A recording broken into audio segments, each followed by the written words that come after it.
Echo Arena is a zero-gravity virtual reality sport that requires teamwork, skill, and communication to succeed.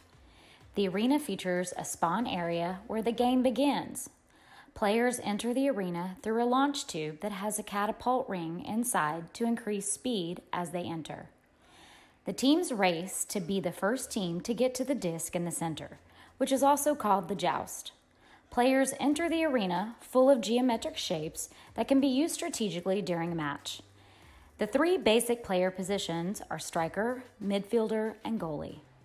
Each player's Echo unit is equipped with a thruster on each wrist, a booster on the back, and brakes to slow players down from the high speeds.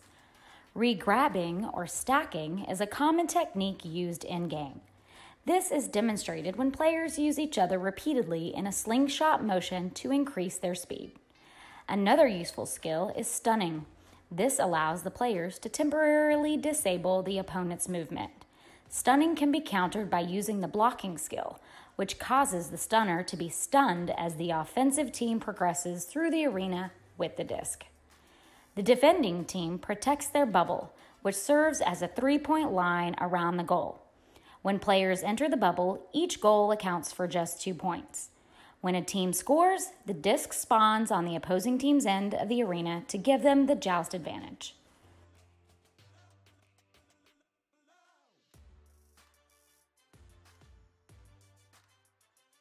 What is going on, everyone? It is Tyler McKinney here, and welcome to the NEPA Pro Series. We are finally here. It is the last week.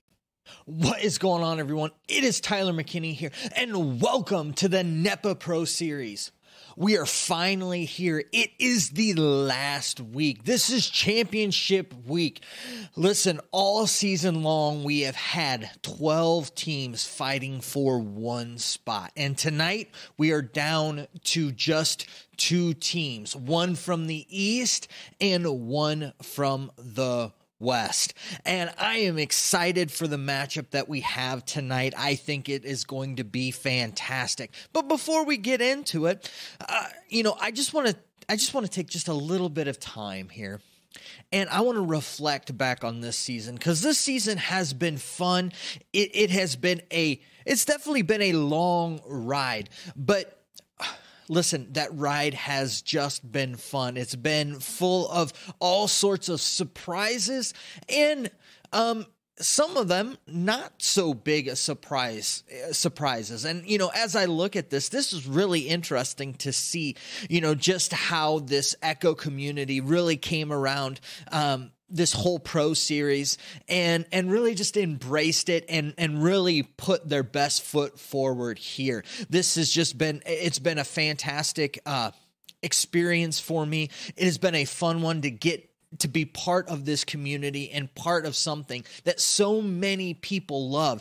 This game, Echo Arena has just, it's just so cool to see everything that it is, and really just because of everyone like you, those of you who love the game and just play it for the fun of it. And it's really neat to see this opportunity come so that people can do what they love and get paid to do what they love, and other people get to enjoy watching pros and the best in the world with it. And it's been a really neat experience too, because a lot of this has been new for a lot of people as well.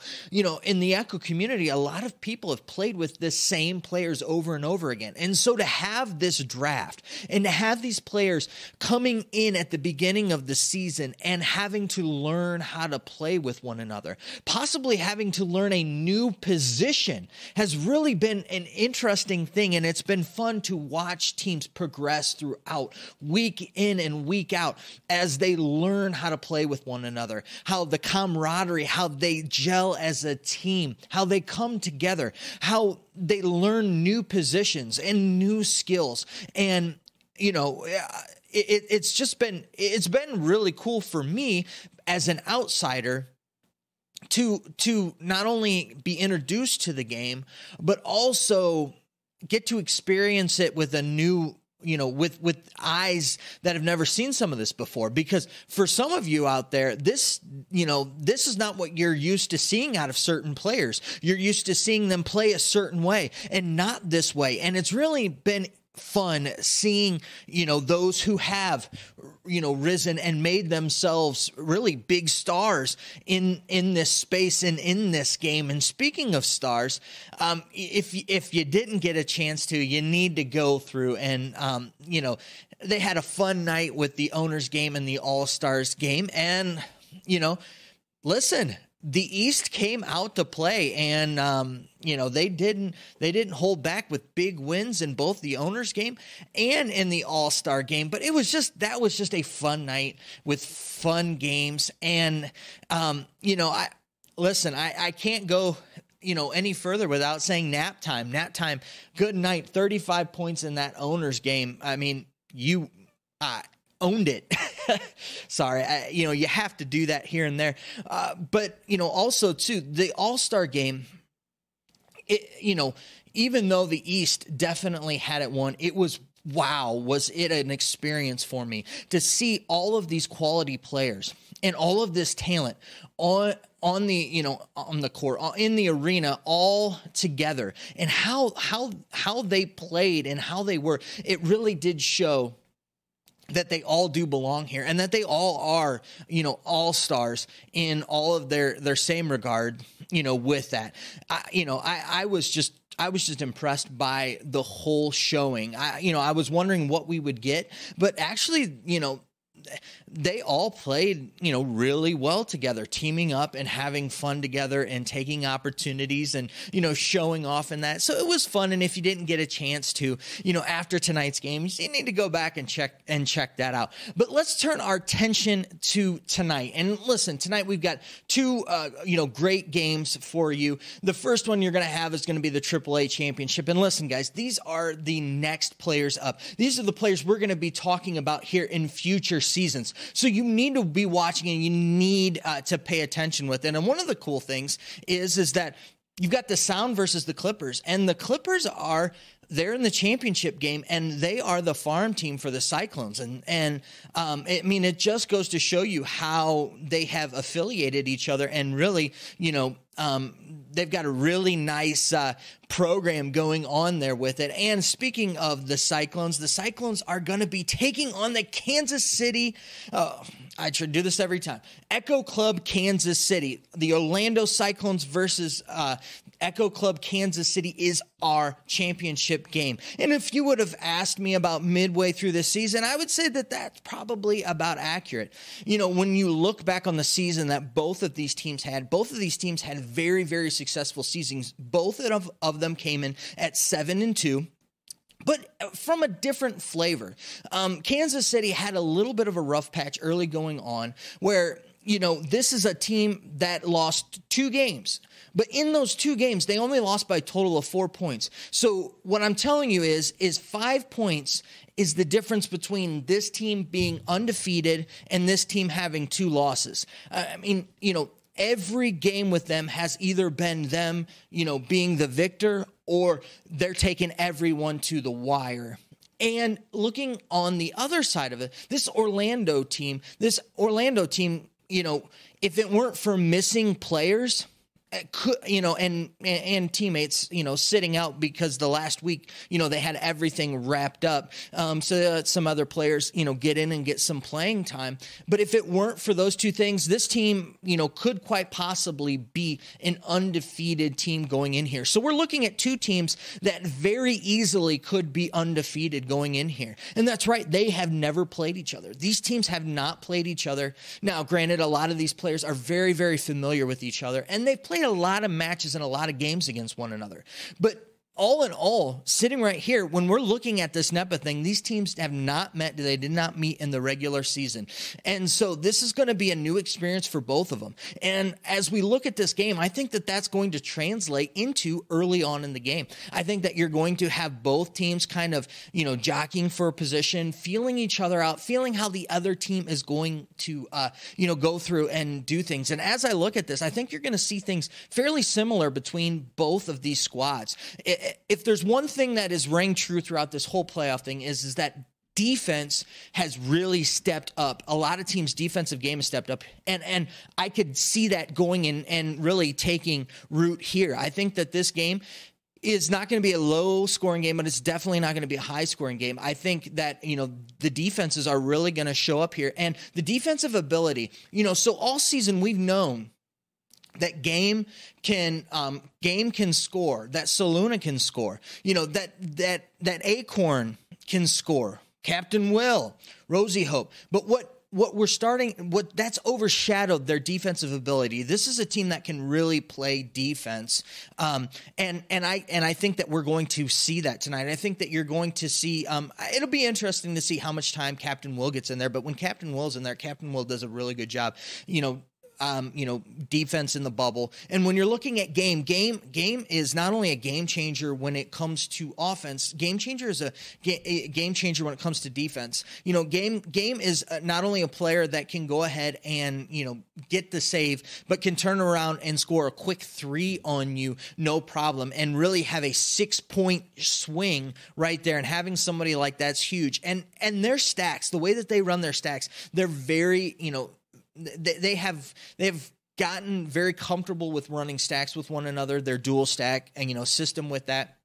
Game and Soluna running together, and either Rosie Hope and Acorn, or Captain Will and Rosie Hope or Acorn. It'll be interesting to see which one will be the one that they'll decide to set in this game for their. But out of those 3 that are running their back stack.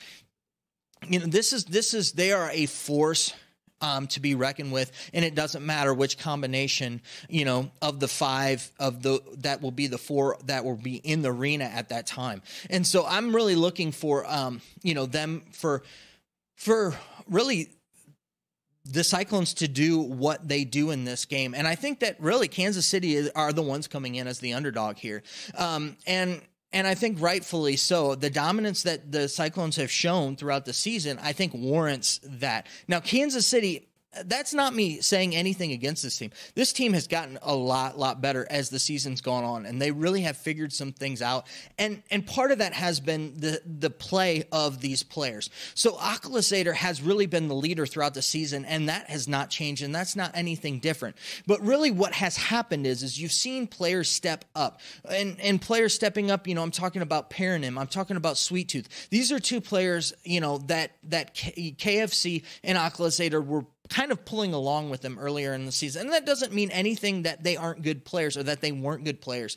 But they've gotten better as playing in this system that they run. They're definitely going to be a system that's going to be out there running a couple stacks, but you're going to see them taking more opportunities on defense as opposed to where the Cyclones stay in their stacks. You're gonna see Kansas City, running a little bit of a tighter defense with it, not so much open with that, but with the ability of Paranim now to really come up and be able to score, and Sweet Tooth also filling in that role to where it, I think that this is going to be a really interesting game here. I think that early on it's going to be a struggle between the 2. I think that the Cyclones are going to take an early lead, and I think it could go back and forth. I think there's going to be spurts in the game where one team will take over, then the other team will take over. I think that, though, after everything's all said and done, I think that the Cyclones are going to win this game. If you're, wanting a prediction, of this, I'm thinking probably somewhere around a 38, 38, I think 40 points, somewhere around there for the Cyclones. And I'm looking at probably like a 32, 33 for Kansas City. I think Kansas City is going to be around there. But I think later on in the game, when it gets to be about the 3 to the 4 minute mark where, they're starting to feel the crunch, I think that that's when the Cyclones will pull away. And I think, like I said, this is going to be probably somewhere around a 5-6 point, win for them, maybe even a little bit more than that. But that's kind of where I'm sitting at with this game. This game is you are going to see this. This is going to be haymaker after haymaker between these 2 teams. But listen, the Cyclones have pretty much dominated since the beginning of the season. And when they're at full strength, which is what I'm assuming they're going to be at, there's been no one better than Game and no one better than the Cyclones in the arena. And I see that continuing on here tonight. I see them beating Kansas City and pulling this one out. Listen, everyone, those are my picks. As always, I want to know down in the chat what your picks are for tonight's game. This is it, everyone. So sit back, get your popcorn, get your snack, whatever it is, get ready, because we are in for just some great action coming up here. So without further ado, let's go ahead and get into the action.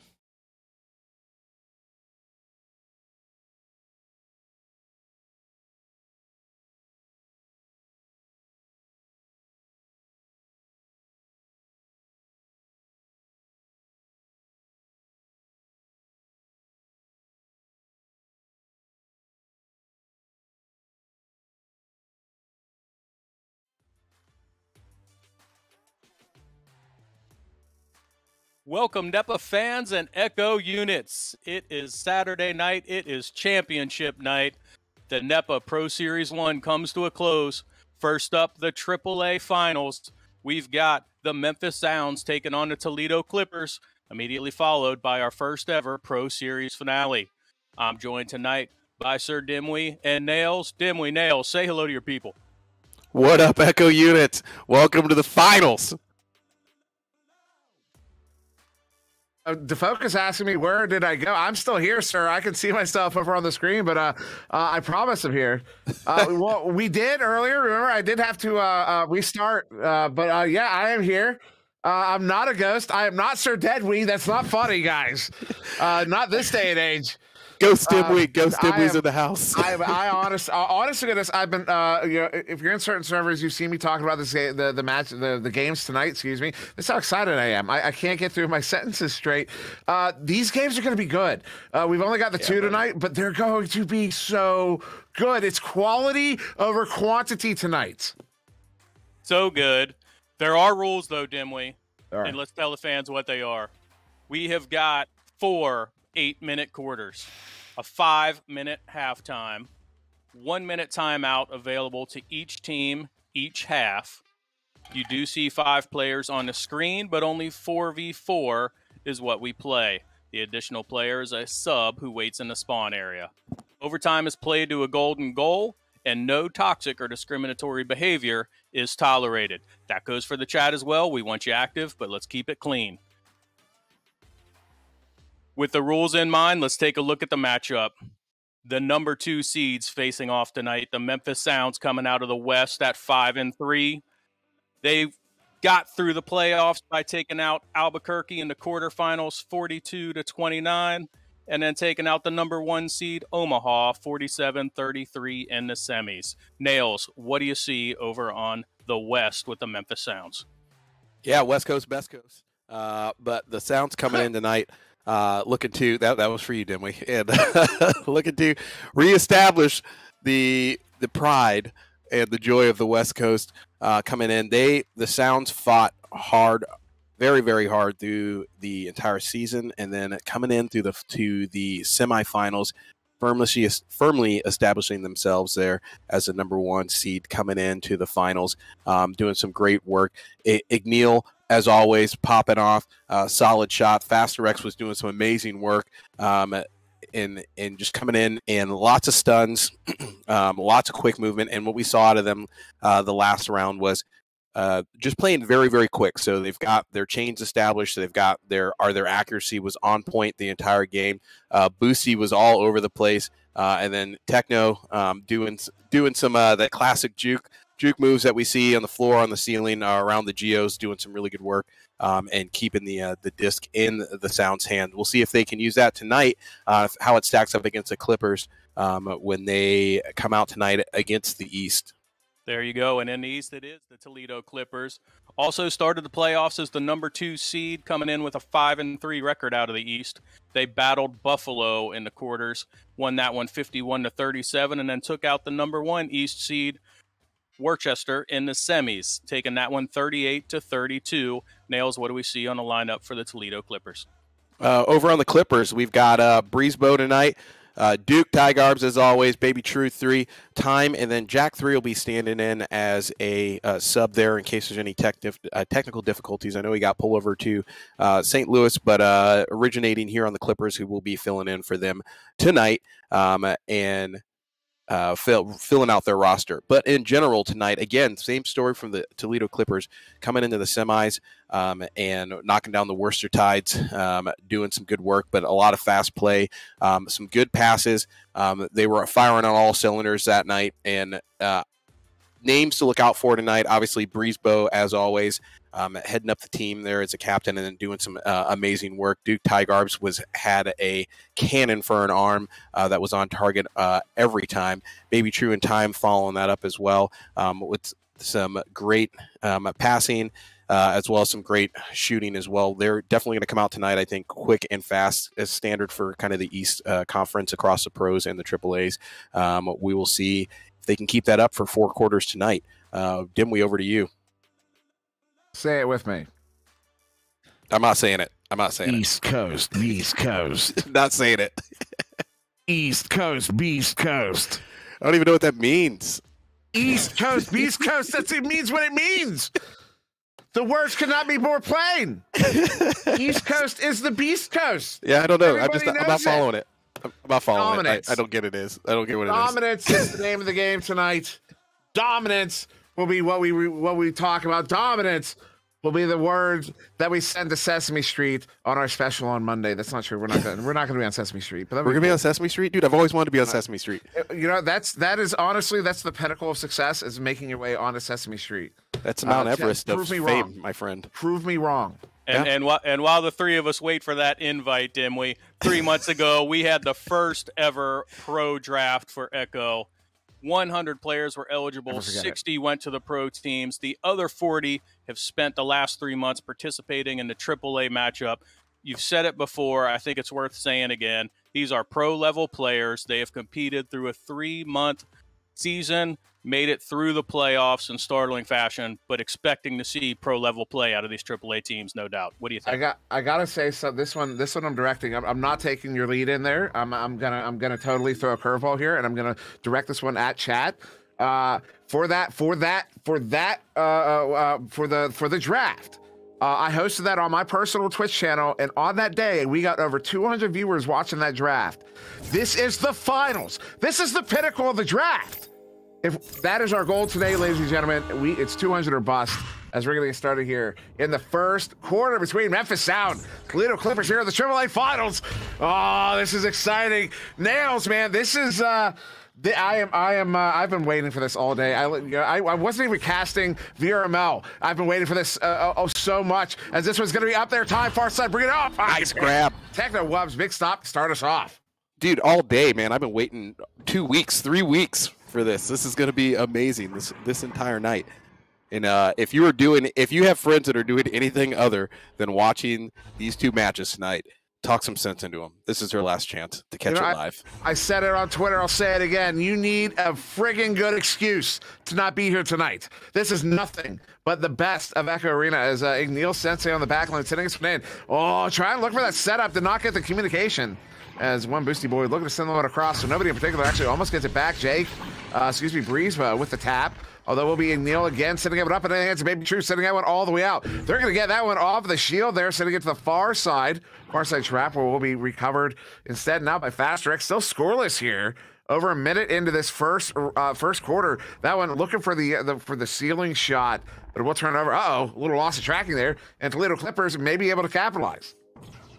Yeah, and the Clippers come in still. Both teams looking to get on the board early, trying to set the pace and take control of this game and set the tempo. And the first team to go ahead and start putting points on the board is going to have a huge vote on the tempo for the rest of this game.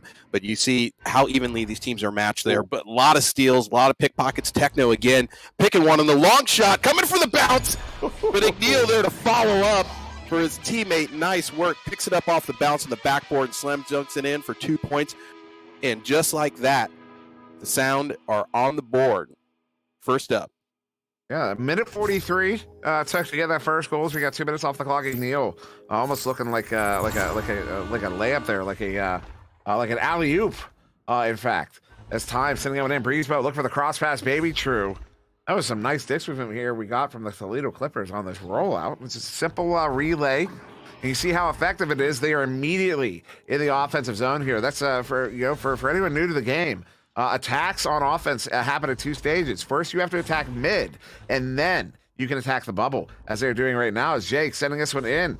Oh, excuse me, time is sending in, but it does turn over. Cleared out. Disc is loose. Collected by Duke Tigarbs, far side. Stunned out by one Boosty Boy. He's going to send that one away for the chain. The chain gets a little broken up. Faster X with some speed. Actually, teammate, who was that one? Duke Tigarbs gets there off of. Was that off the head? I think it was off his head. Head's off his head? Yeah, Duke was boosting in. Watch the replay. Duke was boosting in. It hits him on the bottom side of the face, giving it the deflection to go in. It was, in fact, Breezebow. No, who took that shot? Who took that shot? I think it was Faster X. Was it Faster X? Yeah, I think it's Faster X off the floor. That was a beautiful shot there and a fantastic deflection. Lucky, but you got to be good to get lucky, as they say. That is a matter of fact. As Breezebow under assault, still gets it back, sends it up time, juking around, gets away from Techno, but cannot get by 2. As Techno will get that one picked off with the help of a teammate. Now cleared out the far side. They do get the chain in, though they overshoot a little bit. Goal is still open. Faster X picking it up. Faster X trying to get it off the backboard. Hits it. It's good for the 3. Did not get converted. Did not even get turned into it is a 3-point dunk, but a 7-point lead, in fact, to the Sound. Yeah, Faster X coming right back in for another shot. And Techno has been doing some great work on defense. You see him executing some great pickpockets there already this first quarter, doing a lot to break up the Clippers offense. The Clippers doing some good work getting over there onto the orange side of the arena. But then once they meet Techno, he is doing some damage. And a nice slap there to get it into the zone, although it's just turned over. They were trying to get it to time. Turnover again. Duke Tigarbs on the back line. Sends this one all the way back in. They have a chain in the area. Oh, what a leech there. Breezebow. Great ball with a stop in the goal. That one's going to get sent out of the bubble. That was unreal. That was close. In 1v2, he went for it, tried to get back in there and finish the play and pick up the steal, put it back in, but the defense was persistent there inside the bubble, not able to make it happen. Baby True comes right back, and then Breezebow right across the center like the wind, my friend, in front of the goal for a quick dunk for 2, and they are on the board for the Clippers for the first time in this round. And respect to Igneel, came out to challenge Breezebow. Igneel saw the cut pass, saw the pass come in, saw Breezebow connect on it, and just wasn't able to get the stop in time. So Breezebow getting the first goal here for the Toledo Clippers, a goal they desperately needed. Breaking the ice now, that's very important, though we still have a lot of time left. This time, sending that one in, as I speak of the devil, as I speak of the time. Though that one's going to be a little bit high and wide. Collected down by Faster X, turning it around for the Sound, sending it out. They have a chain. Trying to track it down, but it was off of that far side station block. And now a reset here to Duke. Duke's now sending it back in, though. We'll turn over again. Faster X with the dump in. They're looking for, that was a send up. Techno, 1v2, tried to duck one, wasn't able to get by it, and disc is loose again. And nice over to Techno, and Techno again coming out from behind the goal off a nice feed from the master himself, Igneel Sensei, jumping it right back in front of another 2 points there inside the bubble, able to complete the play. And you saw they just continue to bring the pressure there, and the Sounds are not spending a lot of time down there in the bubble on the blue side of the arena. We've seen that all season. The teams that can convert quickly once they move the disc over to the opposing side of the arena tend to do fairly well. I mean, that sounds like a very John Madden thing to say, but not having a lot of time where you have to work around the bubble and take multiple attempts is just a great way for them to run up the score. An opportunity here. Breezebow sending that one into time. Ooh, almost got it on the rebound as well, but Neil actually gets a slap there. And you see as time went to collect the disc on the ceiling, it was basically where time was going to grab it. It's the same spot it bounced. And for some reason, that activity there, it's so hard to actually grab the disc. It's really easy to miss it. As Igneel Sensei sees the open goal, senses the open goal, hits it for the 3. And that's put the Sound up by 10. Misses do not exist in this dojo, sir. as Igneel Sensei off another long distance 3-pointer there just outside the bubble. And the Sound, again, doing some really great work. Big thing I'm seeing out of the Clippers is they're just slow to get back those chains back on defense. I mean, every point, just about every point, I think, except for maybe one or two shots there, one or two goals coming from the Sounds have been uncontested. And so the Clippers really need to get those defensive chains together to start putting the brakes on the Sounds, because every time they're getting over there, they're cleaning up, putting points on the board. You can see how long it's taking the Clippers to kind of work inside the bubble and try to put points up. Well, send down to the floor there, Jake. Sending this one back across Breezebo, entering the bubble, but gets stopped there by Technowebs.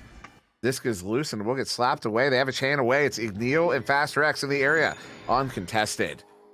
Igneel just let the time run down, waits for the chain to get there, pops it in for the 2, puts his team up by 12. Grasshopper. Now you learn the meaning of patience. Yep. Yeah, you gotta let the clock run. That's just clock management right there. Yeah, and some nice work, and they're up by 12. The Clippers yet to get on the board other than that 2-pointer by Breezebo. Off an ineffective clear, coming right back. Nice grab by Duke to save it at the end of the round. As we roll into the end of the first quarter. Quick thoughts, didn't we? Just a fantastic execution from Memphis Sound. The Toledo Clippers really got to, they've got to find the footing. They've got to start completing those passes. But with that, we're going to go to a quick word from our sponsors. We'll be back in just a moment. Don't go anywhere.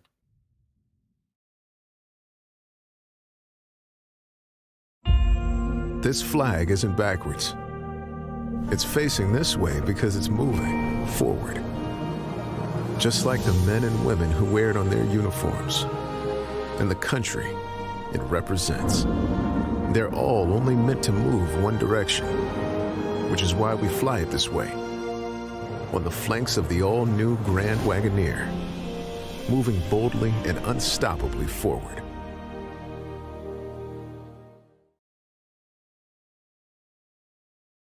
With the first ever NEPA Pro Series coming to a close, you may wonder, when does Pro Series 2 start?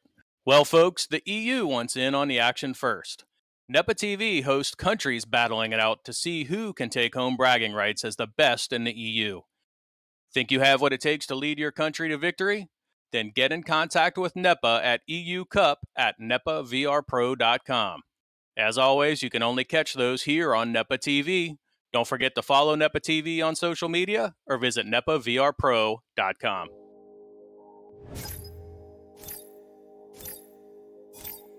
And back to the action here, round 2, getting underway. That was a good headbutt there from Toledo Clippers to send it in, though it immediately turns over. Technowebs with that chain. Igneel Sensei has a lead, still gets there, and is going to opt for the shallow reset there to 1 boosty boy. That was wise to set up here in the offensive zone, Nails. Yeah, and they're coming right out, and you see immediately the Sounds are trying to control the tempo. The second quarter just started. Clippers got to break this up and transition right back, try to put some points on the board early in the second quarter so they can establish a good tempo and try to climb their way back up to close the gap on this score. Nice move there from 1 boosty boy. Gets this one sent in Technowebs. So nice.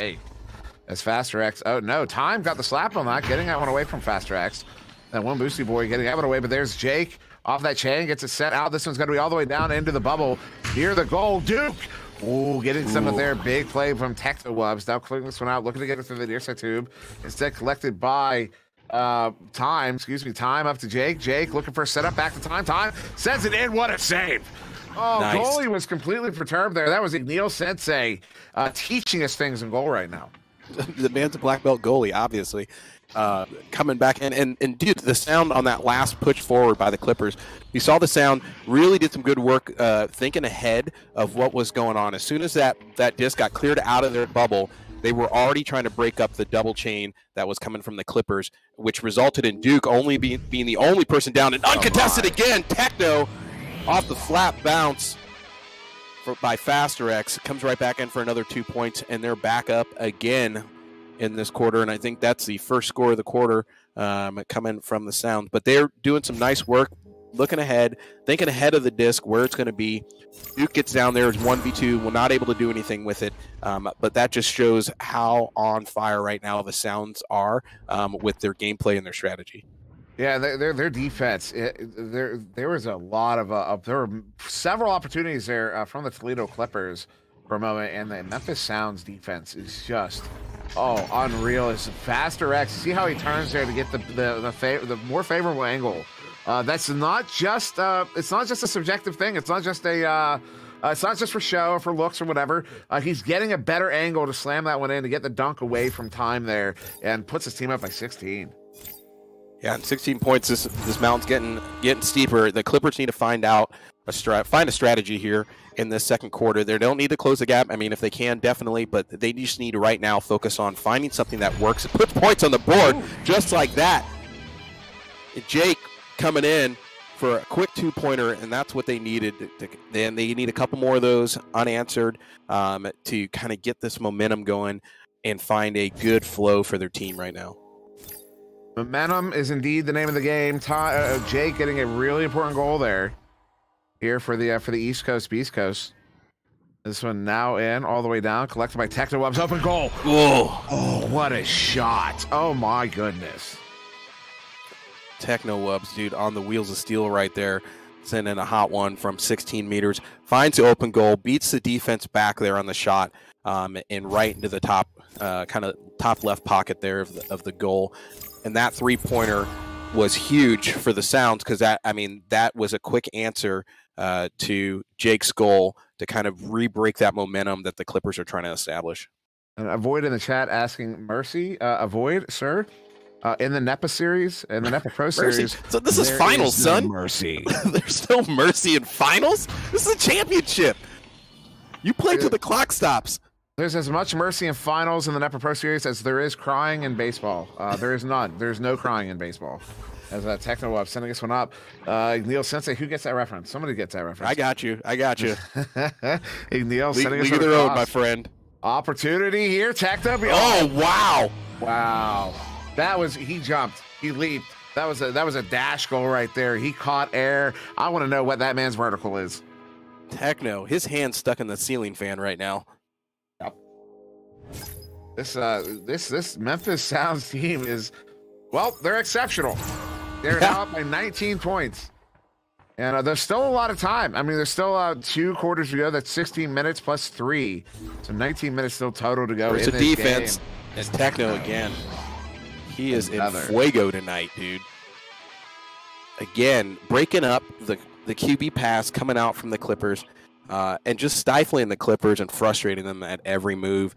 You know, they weren't even able to break the neutral zone on that joust advantage, which has got to be very frustrating for them. 3 minutes here left in this quarter. Still time for them to start finding, a good run with points here that they can do to break this up. You see the 2-man chain already waiting for them in the neutral zone.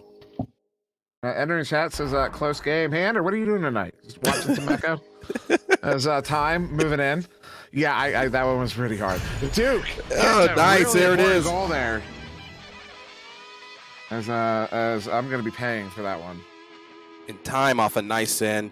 My man checking the clock. It's 2-point o'clock off a nice feed to Duke Tigarbs to put them back up to within 19. But more importantly, keep their hopes alive here in this game that they can still put points on the board.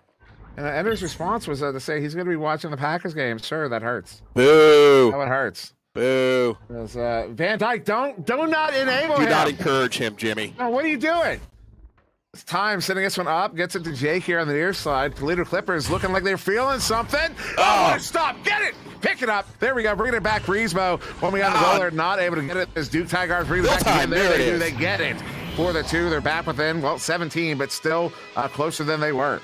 Yeah, and some good push forward there. They didn't get frustrated and didn't kind of lose their mind as the play got broken up. A little bit of a missed pass there, able to recover quickly. A nice pickup by Duke to put it back in for 2. And Ender, dude, little known fact, A, we sent a man to the moon. 2, you can also watch 2 things at one time. So you can have the Packers on and you can also have this on.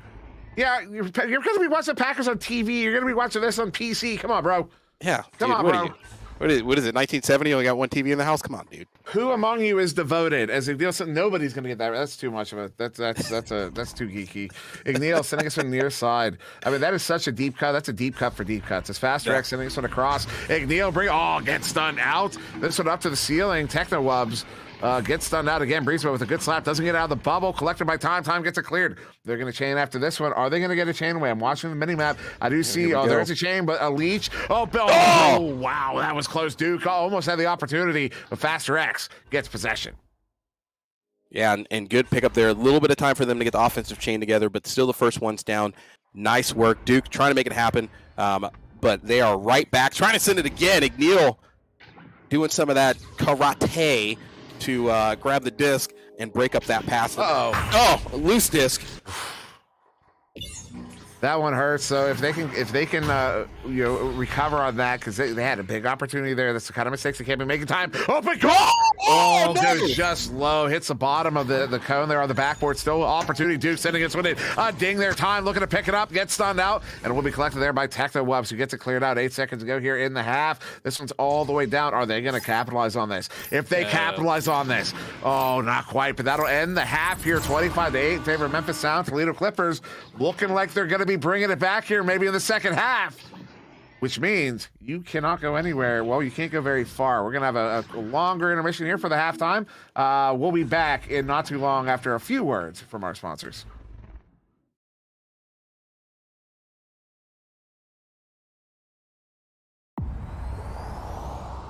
Play Game Time playlist.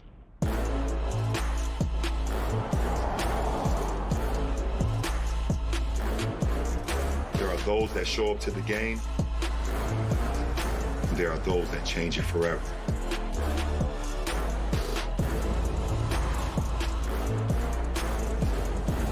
The ones that achieve the unthinkable to move the world forward.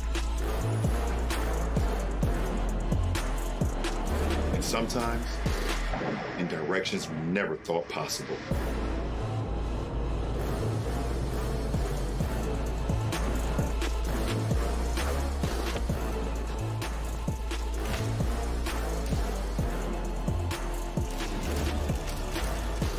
Introducing the world's first all-electric super truck, the GMC Hummer EV pickup.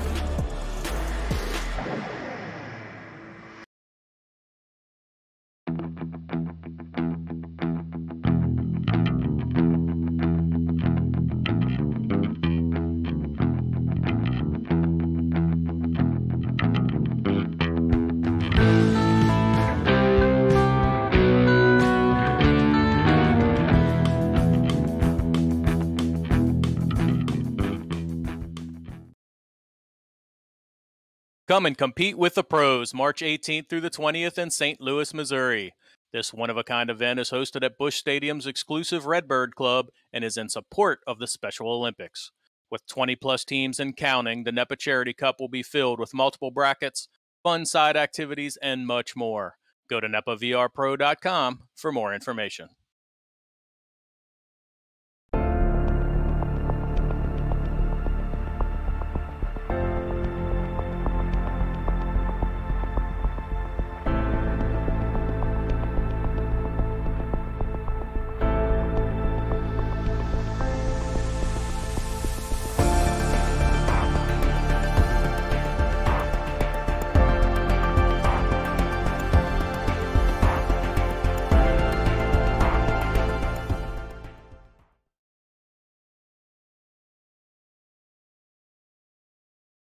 Time of our first ever AAA championship.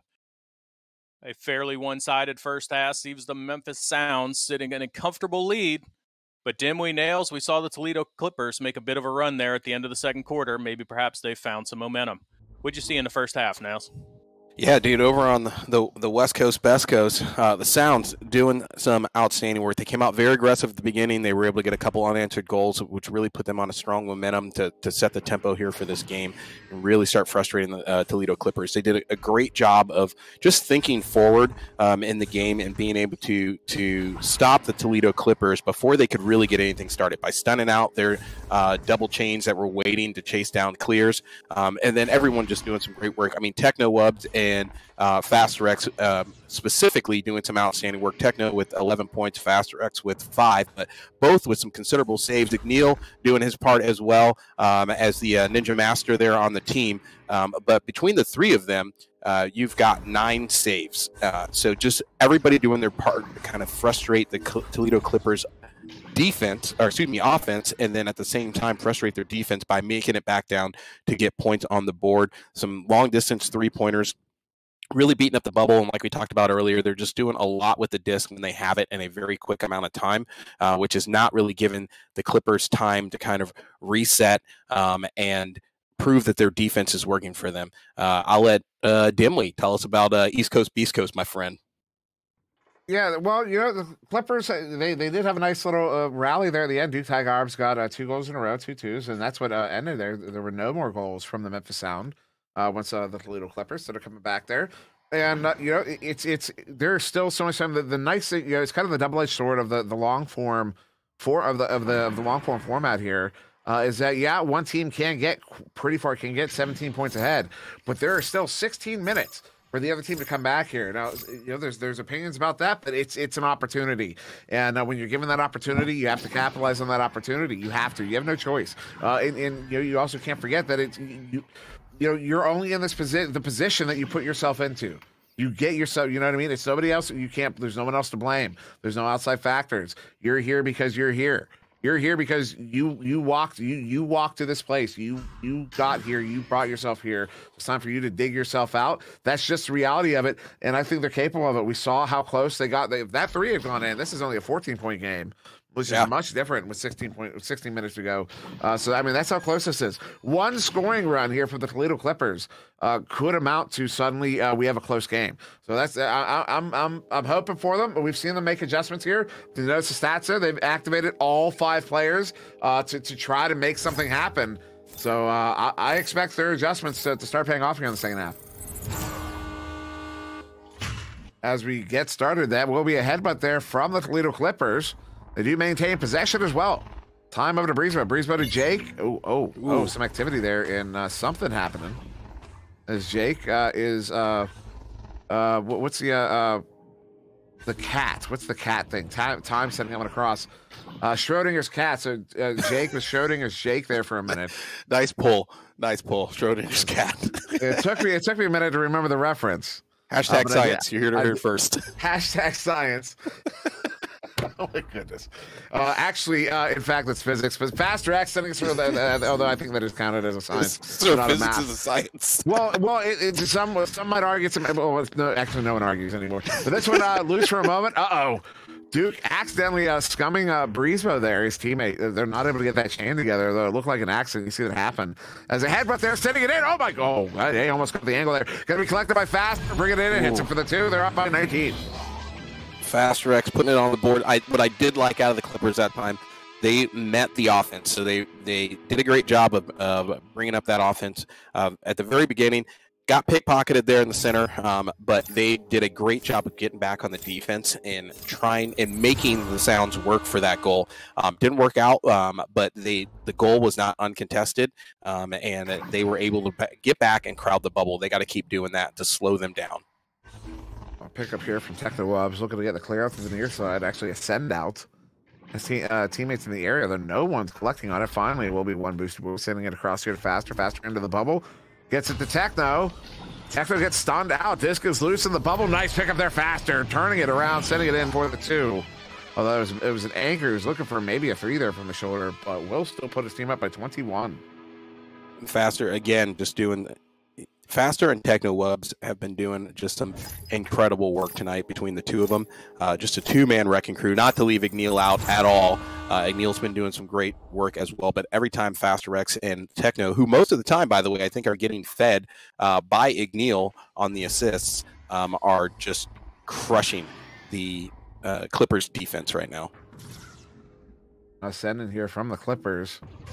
They really need to get another goal here. It's 2 goals so far from the Sound in this the third quarter here as they're looking for another one here. Faster X, empty goal. That one goes quite low, though. As we get a drop out from the Clippers, that's not good, although it looks like it was their substitute, so nobody actually in the arena dropping out. Duke sending this one out, but it will be immediately in the hands of Faster X off of that nice chain. Faster trying to duck Breezebo. They get the double stun. And it will be a long shot here. One Boosty boy looking for one long shot. Not going to happen there as it's loose on the far side. Boosty gets it back. Boosty's going to walk it. Boosty sends it. Boosty hits it. They're up by 20. They're up by a lot, 24. Yeah, and nice pickup there by Boosty off another feed from McNeil. Again, just feeding its teammates and to put points on the board. The Clippers just got frustrated there a little bit on their offense by the Sounds defense. Saw a great clear coming out of, I think it was Breezebow, but they didn't really get the chain together to follow that clear, and then it ended up Breezebow 1v3 as he got a good stun but wasn't able to stop the disc movement back over to the blue side of the arena. Sending there, Jake under the goal. Jake with the setup to Baby True. Oh no. Neil Sensei gets another one. How many saves does he have in this game? 4. Tied with Faster with 4. Unbelievable as this one's into the Clippers bubble. Clippers defense in the area will be Jake for the Clippers, getting it picked off now on the back line, sending this one up. Oh no, off of the popcorn block from the new recovery there. That's Duke Nygarps getting it back, sending it out all the way into the Memphis Sound zone, all the way into the bubble. Bounce there is going to keep it away from blue and into the hands of orange here. One Boosty Boy is turning it right back around, sending it out through mid. Technowubs is in the area. Technowubs is not going to be able to get there, though. Instead, it will be Breezebow. Pick up their far side Techno, though, with a stun. Causes some disruption. Disc is loose. Faster in the area. Turns it around. Oh, and it's hand to Jake, though. Jake was looking for a lineup. Instead, had to just kind of scuttle that one in. Breezebow there, far side. With the send back. That chain, though, causing, they were ready for that. They were looking for it. One Boosty Boy Technowebs turning it right back around off the near side of the wall. 3.5 to go here in the third quarter. Faster X. Long shot. The empty goal was going wide. McNeil gets it picked up. Puts it in for the 2. They are up by 26. McNeil, where did he come from? Was he just hanging out there the whole time? I think so. Yeah, they have a name for that. Cherry picking. That's okay.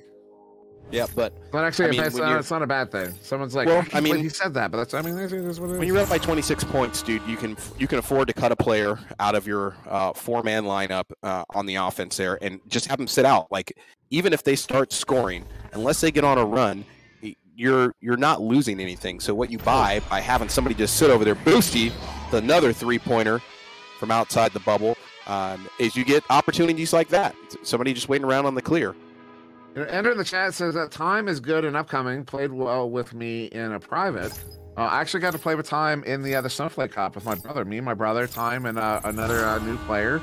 And I got to say, you know, we didn't get much opportunity to I can't speak too much on Time's ability, although I can say he's a fantastic player. But I can speak a lot on his attitude. He has an amazingly positive attitude. He is a good kid, a good dude, and I definitely fully endorse him as well. As a Time on the near side. Speaking of the double, bringing it in. Once again, the point does. There it is. Wow, what timing from Time. His ears must have been ringing as he sent that one in. Off a nice read there, and you saw they brought a 4-man offense. 1 gets stunned out, still got 3 rolling in. Plenty of options for Time. Alexa keep it, finds the pocket, and that's what they needed. They need a lot more of that. But those good passes and those connections happening, a nice breakup there by Time again. Looking to change the course of this game here by really frustrating. And here comes the Time. One more time. It is his moment, my friend. Mom Spaghetti. Sweet Mom in the chat giving us the Powerball numbers for the day. I'm not sure. I'm honestly not sure where the numbers are. I don't know what the numbers are about. I feel I probably did something really rude. And those are all the numbers for the Clippers, dude. Oh, those are Clippers numbers. Yeah. Oh, there you go. Go play those numbers. Also play those numbers for Powerball. Go play those numbers for them. Yeah, but if you win, you got to split it with us. Yeah, split it with everybody here watching this game. It's 120 people, 126 in fact, is Neil plus us, so like 130. So yeah, that's gonna be a lot of people got to split it between. But you don't have to split it with Ender because he's watching the Packers game. Yeah, dude. That's 3 in a row here from the Clippers. Has it begun? I don't know. 23 points away. They're gonna need a lot more than this. Yeah, they need a couple threes here coming up to the end of the round. They've really only got time maybe for 2 if they hustle and break up this QB play. But that can put them definitely within striking distance to at least tie it in the fourth quarter. Yeah, 30 seconds to go in the quarter here. Sending it across. Ooh, missed pass there. That's actually gets the recovery, sending this one up. McNeil on the back line looking for the send-in. Sends out one. Nice break up. Who was that? That was Duke Tygarbs in the goal. Duke has the last goal we've seen, and that save there. We only have one more time for one more goal. Where's that chain, boys? We only have time for one more goal. Yeah, the back chain not getting in quick enough. They're just getting together, just boosting out. Now splitting up there. They're collected there by Duke. Duke looking for the send. Send it. Shoot the J. Shoot it. Oh, one boosty boy with the last second grab. Will stop there as we end the quarter 37-14. A 23-point deficit in favor of Memphis Sound. With that, we're going to go to one more word from our sponsors. We will be back. Do not go anywhere, I believe. One American with a burning desire to save the world from high prices. He is the stuntman that saved the world. A man that brought the world together because of his love for Honda. One man with 4 wheels strapped to a parallel twin engine. The stuntman that saved the world. Get your favorite Honda motorcycles, ATVs, and side-by-sides today at Holzhauer Pro Motorsports in Nashville, Illinois. Friday nights at 9:30 p.m. Central, be sure to check out Late Night with Ivan Thrive right here on Twitch. With fun games and exclusive interviews, we never know who will show up on Late Night VR. So join us at 9:30 p.m. Central right here at twitch.tv/TheNepaTV at 9:30 p.m. Central.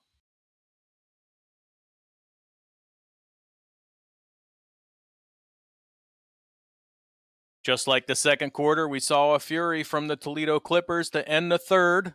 They're trying to chip away at that lead. 8 minutes to go to try and even things up. Memphis Sound still comfortably in control. We'll send it back to Dimwee and Nails in the booth. You know, back in the booth. Doing the math, they need 8 goals. If they can, it's a tall order, but if Memphis Sound doesn't score, Toledo Clippers score 1 goal per minute, they could do it. They could do it. That's not an impossible pace. As they opened up. Oh, the Clippers opened up a can of anger here at the end of the last quarter. Oh, not enough to stop Techno Whoops on that. Again, setting the pace for the Sounds at the beginning of the fourth quarter with the first points on the board. But the Clippers, they found something deep inside on the last quarter, and they need to keep that up. Put a step on the accelerator of frustration, anger, whatever you need. Dig deep, my friends. Dig deep and turn it into points. Indeed, dig deep is Duke on the quarterback position. Chuck in the chat saying no way they put up 23 with Igneel in goal, and that's a fair point. Igneel Sensei is a phenomenal goalie. He's been a phenomenal goalie in this game tonight, and that is a fair point. That they do have to contend with one of the better goalies in the AAA here. There's Duke walking up, gets it to time bringing it in, does get it in on the goalie. They do get 2 on the board. And Time says, I hear your Igneel Sensei, black belt goalie, and I raise you the master of Kung Fu, Time, coming in from the ceiling off a nice send and a Banksy. To be Techno Ops, though. Looks like maybe some confusion on who's in right now because they're playing 3. It's Time. Gets this one picked off. There are 2 in the spawn room. I don't know what's going on, but there it is. The Toledo Clippers are able to capitalize on it. They get a 3 on the board. They're within 20. And back up, and there you have it. I don't know where the miscommunication was, but excellent job by the Clippers. And you saw Time looking around like, where is everybody? Like, why? Oh, they had a dropout. That's what happened. Oh, nice work by Time. Kept the disc moving. Didn't just stop and kind of wonder. Did a couple sanity checks there, and then got the 3-point pickup. Nice work. Even though they knew they were down that player, they're still playing with 3 right now, though they almost got a goal anyways. Not sure what's going on with the Memphis Sound. Not sure why they would be playing with 3. They do have that sub. I mean, that's why they have the sub. There's a solid shot hanging out in the spawn room there. As one booster boy turning around, although Igneel Sensei is back. I believe that was who was out, though. Jake turning it around. Looking to get that one, trying to get it to Baby True, but it will turn around again. Breeze on the back line, turning it around. Some ping pong, though. Opportunity time, bringing it in time. Oh, Igneel Sensei with a stop. That's why. They weren't going to be able to get the substitute while the game was active. They would have had to wait for the next goal. So instead, they just waited for Igneel to get back instead of putting Soul Shot in. And it pays off here, at least it seems to, as Time gets a stop in the bubble for the Clippers. Yeah, and the Clippers just, I know they saw it, weren't able to act fast enough. Open goal! Oh, Igneel! What? Unbelievable save there. Another opportunity, Breezebo. Another stop, and that's with the player in his face. Unbelievable. Duke was all over Igneal, and still Igneal got that right there. That is what sets the okay goalies apart from the great goalies, is being able to make those stops. You know how hard it is to make those stops with someone in your face like that? You know how hard it is to make that stop without grabbing their body? You know how hard it is to do that? It is so difficult, and he makes it look easy as the Clippers back in possession again. Yeah, I'm pretty sure someone was laying some jackhammer fists on his face, and he still was able to make the stop. Well done. Time. Gets the 3. They're within 17. I don't know. It's probably too little too late. Time, they're getting 3 goals in a row here. Time is absolutely popping off right now. Yo, Time is the difference maker. He went from, 0 points? I think he had 2 or 4 points. And now at 12. Not to take credit or anything, but it did start when me and Ender were talking nice about him. Words of encouragement. You never know. You never know how it's going to help. Ooh, Techno was trying to get that one to Boosty. Boosty, wise reset. Very wise. Did not have an opportunity, sent it to Sensei. I would anticipate that was good communication there. Faster X bringing it in, hits it. Goalie is stunned out. They get another 2. They're back up by a lot, 19. And they were on a run there for a second, but they've got to be feeling a little bit better now. The Clippers coming right back out. Time doing some incredible damage here, putting them back up into the 20 spot. Trying to close the gap. Like you said, might be a little bit too little, too late. But right now, they can at least try and stop the bleeding here. And depending on how the rest of this goes, and if they can capitalize on a lot of these Sounds mistakes, then they could be right back in. But they have to act quick. Duke walking it up, sends it over to Jake. Jake has the chain on his back, and they're able to get it away. Faster X with the clear. Chain looking to get together. Too many leeches, though. It's going to be a fight for it.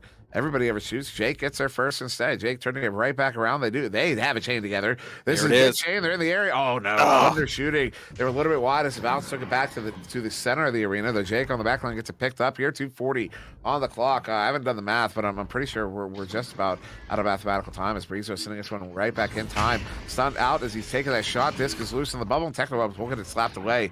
I'll do the math now. What's a 19-point difference? It's a minimum of 7 goals, I believe, required. So 6 resets, minute and a half, minute 40, excuse me, as the point of no return. So 37 seconds remaining as time, bringing it in. Well, they extend it.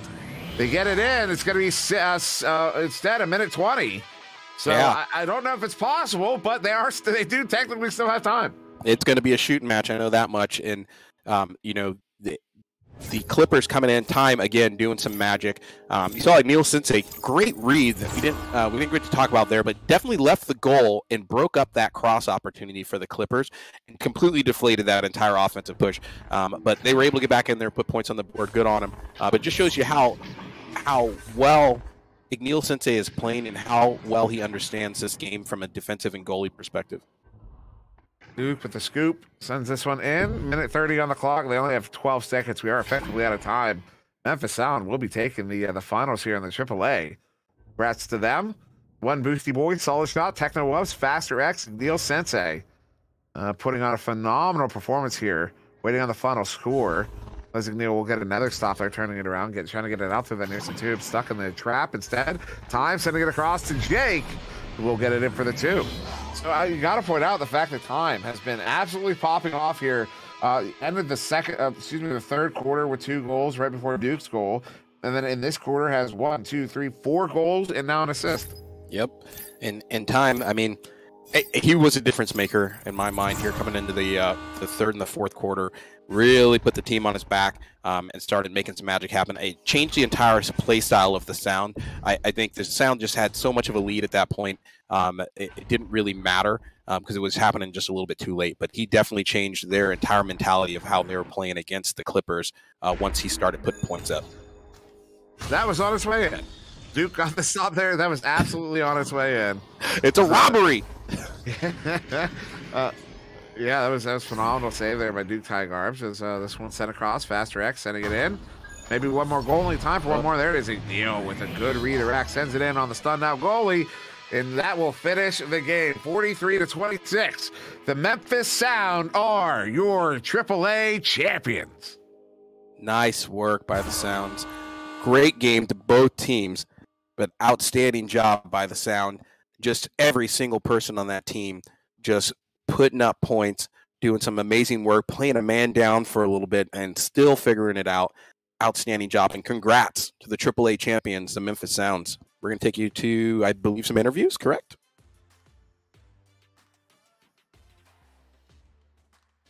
First off, Nails, let's take a look at the stats. It was a fairly one-sided show. Time popping off towards the end there. Hats off to all the Toledo Clippers, but Memphis Sounds statistically looking pretty strong here. What do you see looking at the board, Nails? Yeah, I mean, again, you see across, just look at the points across the team there. I mean, Boosty coming in with 6, Igneal 2. Don't let that fool you, it's because he fell out of the game. I had Igneal with 5 goals across the game. And I'm pretty sure he was in double digits. That would make him double digits regardless if they were all 2s. But you have 3 players with double digits across the board, and then you had 3 players with some a steady amount of saves between the 3 of them. I think the total there may have been 13 saves across those 3 players.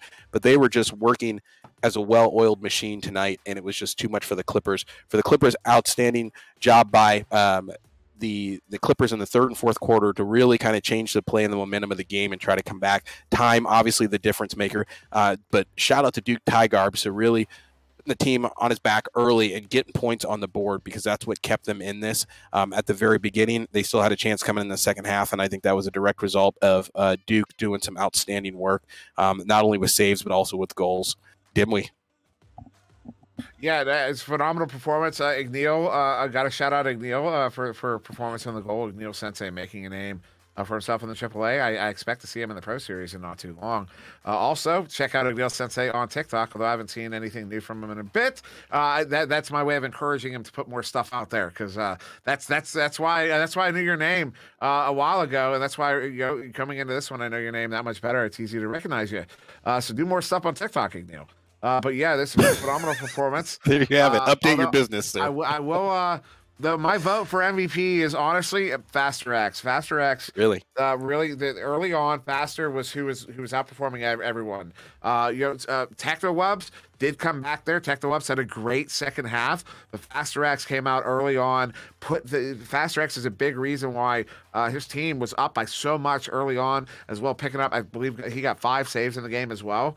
So Faster X is going to be my pick for MVP, although Time is certainly the highlight player in my opinion.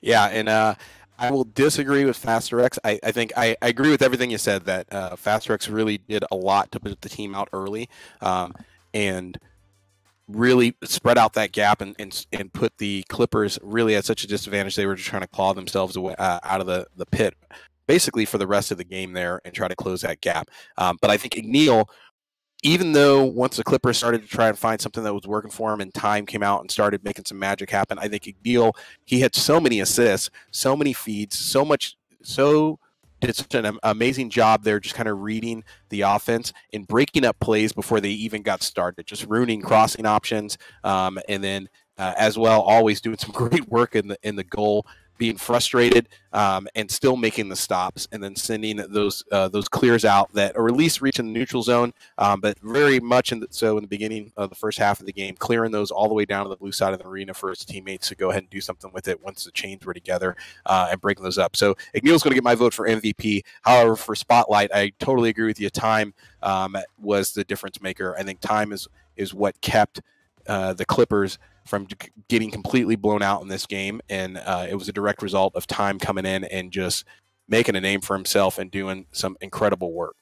You know what? I'm gonna actually take this one away. Sorry, Brutus, not too. Oh, what? We have a reversal, sir. I'm gonna change my vote. I'm gonna agree with you, Igneal Sensei, for MVP on this one. There it is. I talked Dimwee into something. Woo! You saw it here first. It didn't happen till the championships. We finally did it. Well, way to join the winning team just in time, because I was going to go with Igneal Sensei to break the tie. After pointing out that Faster X got off to the hot start, it was actually Igneal Sensei who outscored Faster 7-5 in that first quarter. And let's be honest, the Memphis Sounds never looked back. Like you said, Technowebs got hot in the second quarter. and really just kind of buried things there. But Igneel Sensei with those 7 points in the first to get that early lead and then closing it out with defense for the next 3 quarters. Just an outstanding performance. So he's going to go with the MVP player of the game, whatever we're calling it today, and totally agree with the highlight player. Time just getting things done. Too little, too late, unfortunately, but a great individual effort there in the second half. So great play. An awesome start to our championship night. There you have it. Our first ever AAA champions, the Memphis Sounds. Congrats to them. Toledo Clippers, a valiant season. Excellent effort tonight. Appreciate the great entertaining match. But Memphis Sounds being crowned AAA champs to Pro Series 1.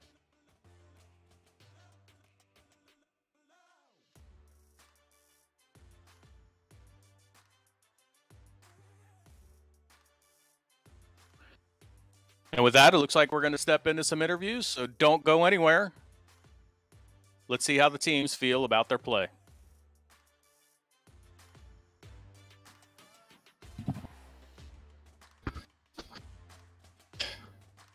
Breezebo, good evening. Hello. Congrats on a great AAA season. Unfortunately, come out on a losing end tonight, but you guys put in a great effort to get here and had a really nice second half to try and close the gap. What did you think of tonight's match? We were coming in it kind of cold. We had a roster change up that we were kind of shuffling around with there right before the match started. We just we didn't find our stride early on. I think we watched a VOD of previous game, and we had a plan of attack, and it didn't work out when we started getting into it.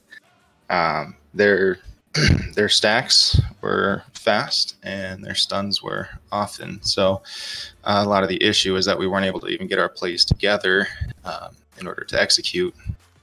So we finally started figuring things out in the second half there, and started making them play our game instead of their game, but it was too little too late. I wouldn't mind the opportunity for a rematch. You know what I mean? Yeah, wouldn't we all? And hopefully we'll get that chance when Pro Series 2 comes around. What do you take away from this season and from this match as you think about going into Pro Series 2 and what might be in the future? Things are looking optimistic for the future. I know with the expansion of NEPA being on the table and more and more players starting this game every day, I'm excited to see what continues to happen for the NEPA organization. I'm not sure what is going to happen in that avenue, but I'm really hopeful to see some fresh faces make it into the PDR and see them make their way up the ladder here and see what comes of it. Yes, indeed, and congrats to you. You've made it here to the top. AAA season under wraps. As you look back on the season, what stands out to you, either from a match or a play perspective, most to you as you look back at the last 3 months? I think the semifinals game there is what really stands out to me, because we came in as the 2 seed, which we got by the very end of the regular season there, and it was kind of a grudge match going against Worcester because they had already beaten us twice in regular season play. So for it to come as close as it did, and for us to end up coming out on top, I think that's the takeaway memory that I'll have from this season. Well, great. Thank you for a great season. We have enjoyed watching all of the play. The Toledo Clippers did great. That was a nice win in the semis, taking that one 38-32. We'll look forward to the NEPA future with you. Look forward to seeing more great play from you and the rest of the team. So congrats on a great season. Sorry it didn't work out for tonight, but hey, you made it to the finals, and there are 10 other teams who can't say that. So feel good about that. Congrats to you, and we'll look for more from Breezebo here in the future. Thanks for your time. All righty, thanks.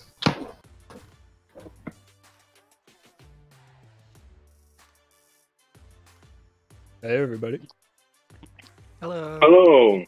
And here we are with the AAA champion Memphis Sounds. We've got a full house in the interview room tonight. How does it feel, Sounds?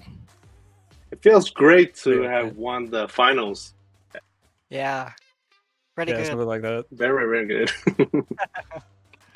Yeah, I would say so. And you had quite a run to get here. You took out Albuquerque in the quarters and Omaha in the semis to make your way here. And now you take off the East champion Toledo Clippers in the finals. What have the last few weeks been like as you've made it through that gauntlet? Well, we've been practicing for the last 2 days, trying out new plays, so they wouldn't be able to read our, old plays, just to make it unpredictable for the other team. Well, and that strategy obviously had a bunch of success. You jumped out to an early lead and you never looked back. What was it about your offensive strategy that allowed you to jump out early and establish that dominance in the first quarter? Go fast. I will let Boosty Boy take on this one because I'm very proud of when they were the ones that were playing the first 4 rounds. Yeah, we just kind of went fast and made passes. Then we just kind of dunked it, dunk meta, because they were covering those threes really well, so we couldn't really take long shots.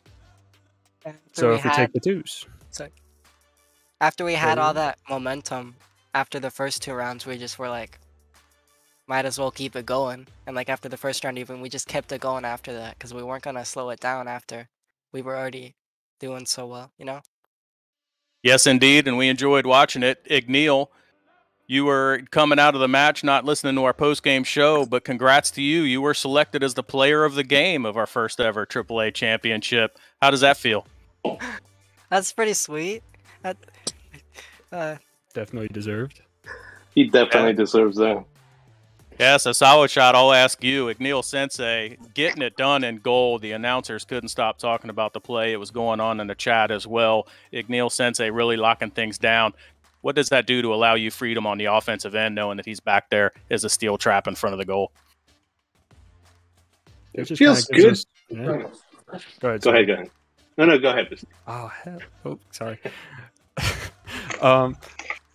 It gives us, we know he's going to be back there, so we can't, there's no point in worrying about the defensive end because it's already locked down by Igneal. He makes sure we don't get scored on threes on. Yeah, so we're not worried about that other offensive team if Igneal's there. Yes, indeed. Well, Igneal, you got it done. You had 7 points in the first quarter, helped establish that lead. Faster X, you jumped off to a quick start as well. Took it 14-2 there in the first quarter and never looked back. The defense of Igneal trying to hold things together as Techno Wubs got hot, got some goals going there, and you guys closed things out strong. So a great finish to an awesome season. Again, congrats to you. First ever NEPA AAA champions. Hope you go enjoy a celebration and join us for the game that's coming up next, which is our NEPA Pro Series final. Don't go far. We're coming right back for the Echo Club Kansas City against Orlando Cyclones match. Congrats, Memphis Sounds. Great season. We'll be right back.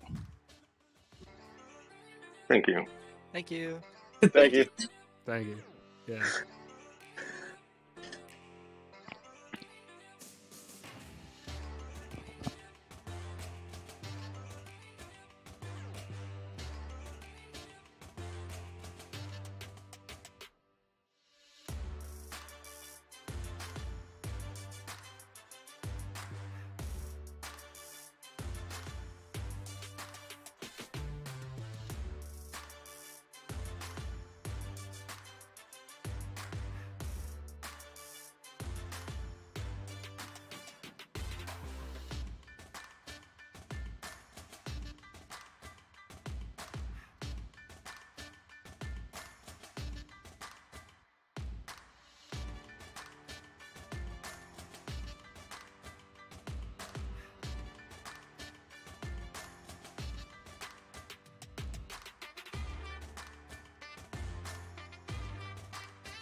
Welcome back, NEPA fans and Echo units. This is the match you have been waiting for. 12 weeks, 112 matches, 12 teams all vied for a spot in what is the first ever NEPA Pro Series Championship. The two teams who made it here tonight are Echo Club Kansas City and the Orlando Cyclones. They both have a shot to go home as champions of the first ever Pro Series. We've got a great match coming at you. I am joined by one each, Sir Dimwee and by Nails. Gentlemen, this is it. The championship. Let's go, let's go. What do you think, Nails, going into the match? Look, not to get in front of you guys. Nails, you're always first, and I love you talking first, but I have a mission for everyone watching right now. Copy the link at the top of your browser, hit the share button on your cell phone, and paste it in all your team servers, your community servers. Don't upset anybody. Don't break any rules. You know what I mean? Nothing like that. Don't go spammy, but get everyone in here. 200 or bust. These teams have worked too hard for only 110 people to be watching them play in the pinnacle of the Pro Series. Get him there. Get him here. I'm sorry. That is your mission. It is on you now. It is on you now. Get him here. Let's do this. I'm so ready for this game. I'm so ready for this game. I'm 200 or bust. If we don't hit 200, we're shutting the stream down. I can't back that up, but empty threats being what they are, get your friends, get everyone on. This is it. This is the champ. You have waited for the entire season for this. I was going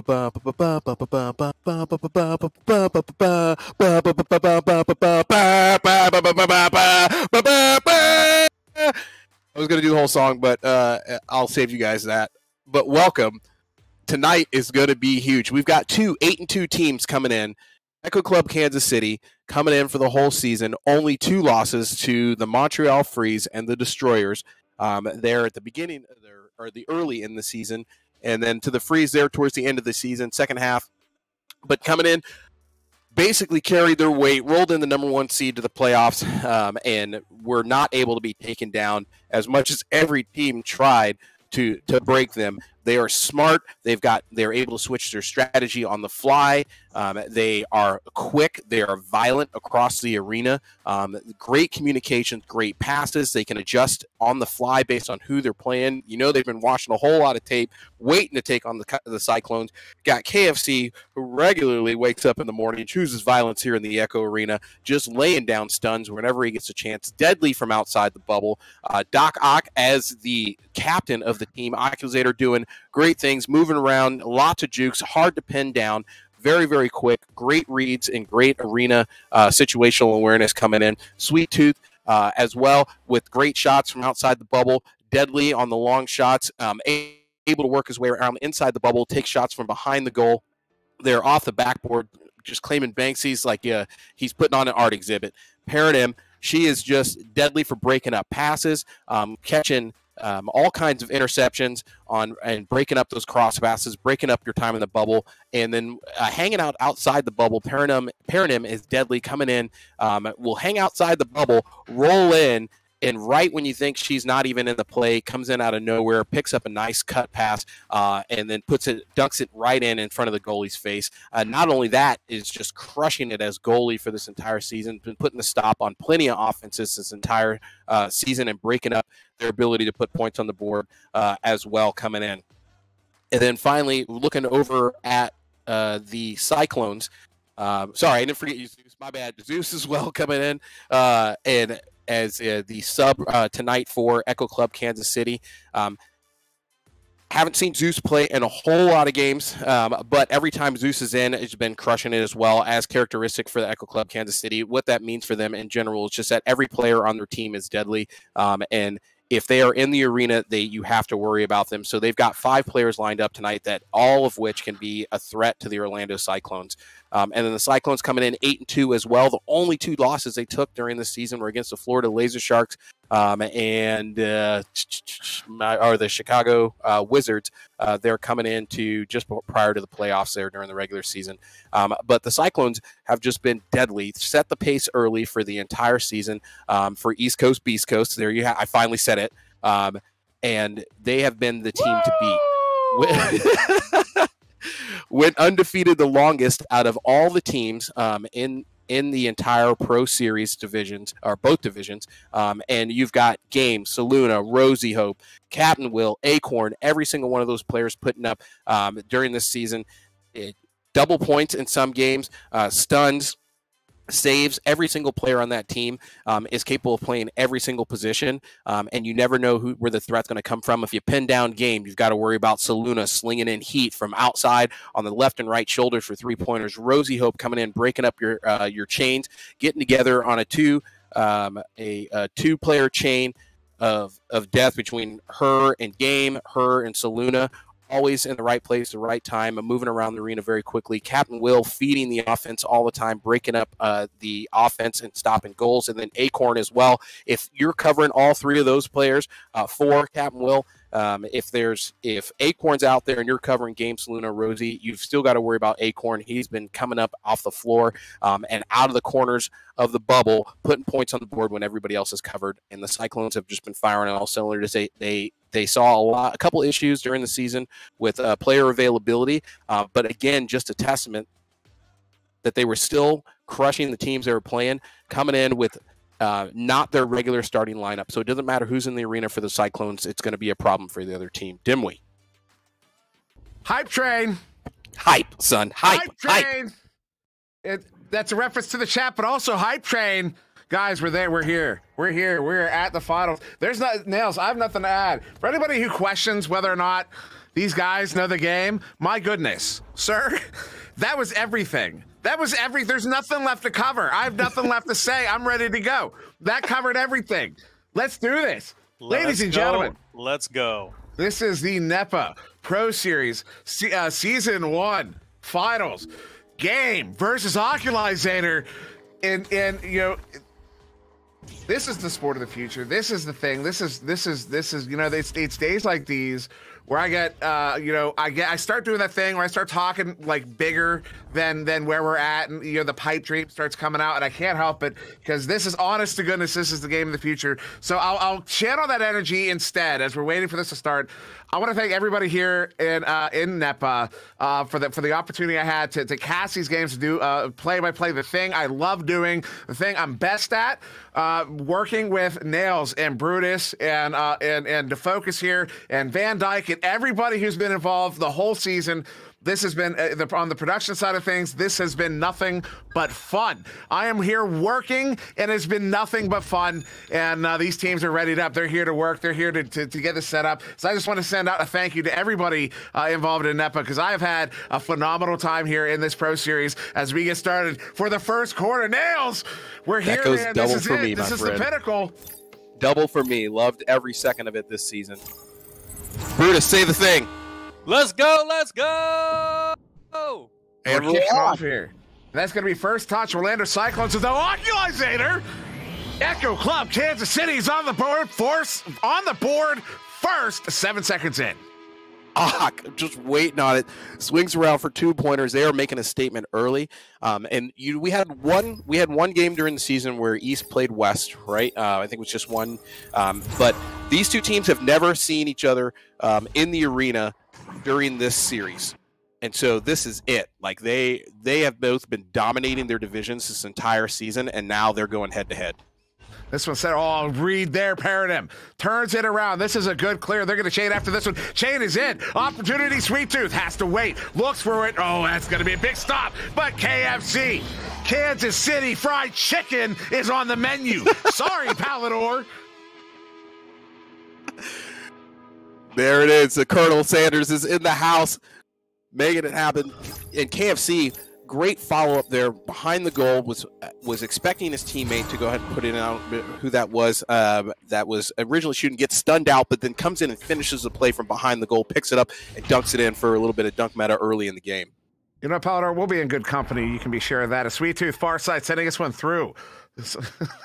Good collection there. Oculizator far side has KFC in on the floor, looking for an option. KFC is covered heavily right now. That is Acorn doing that man coverage there. Although look at how far the defense is playing outside of the bubble to keep these lanes covered. KFC off the, what a setup.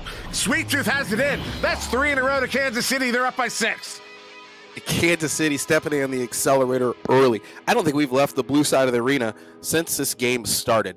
It has just been Echo Club Kansas City, hot and heavy. So the challenge for them will be able to keep that up for all 4 quarters because, as we've seen before, once the Cyclones it takes them a little bit to kind of get out the starting blocks. But once they do, you have got to be ready for it. And if you don't have a healthy lead to go ahead and pad that till you figure out how to play against it, you are up for a challenge. Oculus another pickup here. They're going to get the chain, and are they going to get 4 in a row? Are they going to get 4 in a row to start? Oh my goodness! Oh my God! I am almost speechless here. Sweet Tooth getting another one. That's 2 in a row for Sweet Tooth. That's 4 in a row for Echo Club Kansas City to start this game against the Cyclones. I don't know if the Cyclones with this roster have faced this sort of uphill battle at the start of a game yet. This might be a first. Yeah, and the Cyclones. We've seen them come out kind of slow. Most teams they've played this season have met them in the first quarter about even score and keeping up with their scoring. But it only takes them a little bit to get started. And here they come on the first attempt. Sweet Tooth with the denial. Unbelievable stop there by Sweet Tooth. Is this one a big turnover there? They're going to chain after this one. Rosie coming in deep here, alone, uncontested. Goal is open. She's going to walk it in. There it is. A first goal for the Orlando Cyclones is scored by none other than Rosie Hope herself for the 2. They are on the board. And nice job by Rosie getting out there, picking up the disc solo.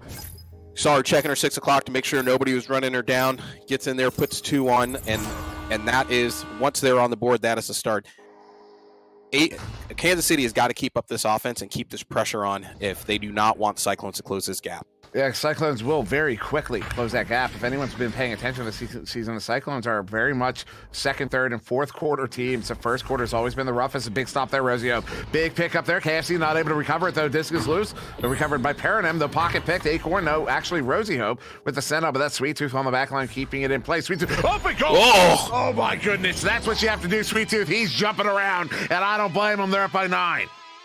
Sweet Tooth, nice work. It looked like somebody in the bubble may have stunned out one of the defenders and just kept them outside or tied them up, frustrated them just long enough to keep them out of the lane so Sweet Tooth could put that 3 in because the defender was right behind it, couldn't quite get there in time. There was also a goalie who had just committed to a chain out, and I think that also kept that lane open. So there's a little bit of activity. So basically, multiple options for defense there were all kind of sussed out there.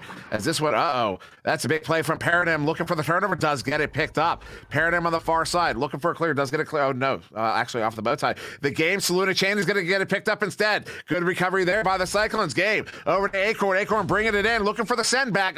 Nobody in the area. This one's to nobody in particular. Erosio does have to get it recovered and does an option for the reset the game here on the back line.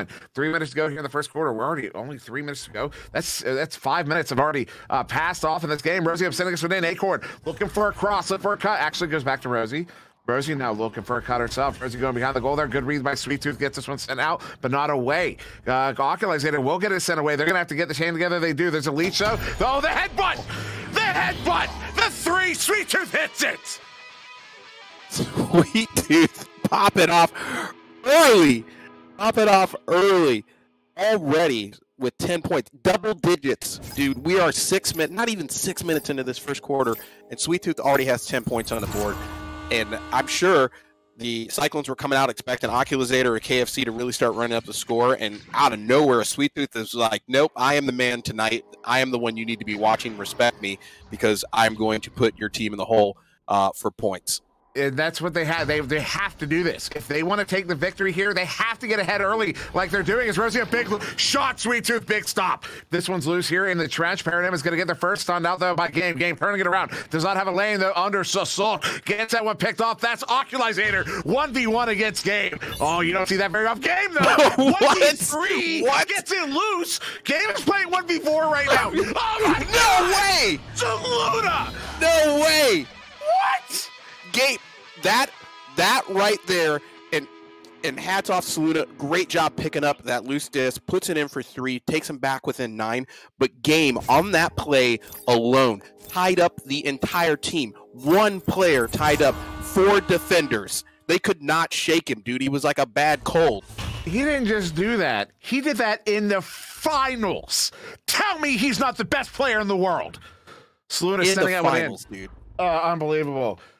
Sweet Tooth, big stop, but Acorn at mid sends it right back in. He was in Valley. Sweet Tooth gets it back again. This one sent up to KFC, looking at the empty goal, sends this one in, looking high. Shane gets there first. As Acorn with it, turning it around. Minute to go here in the quarter. This is already an insane game. Game's going to get this one sent in. Does he have the angle? No, not quite. This one's going to be loose in the bubble. Good chain there to pick it up. Oculizator.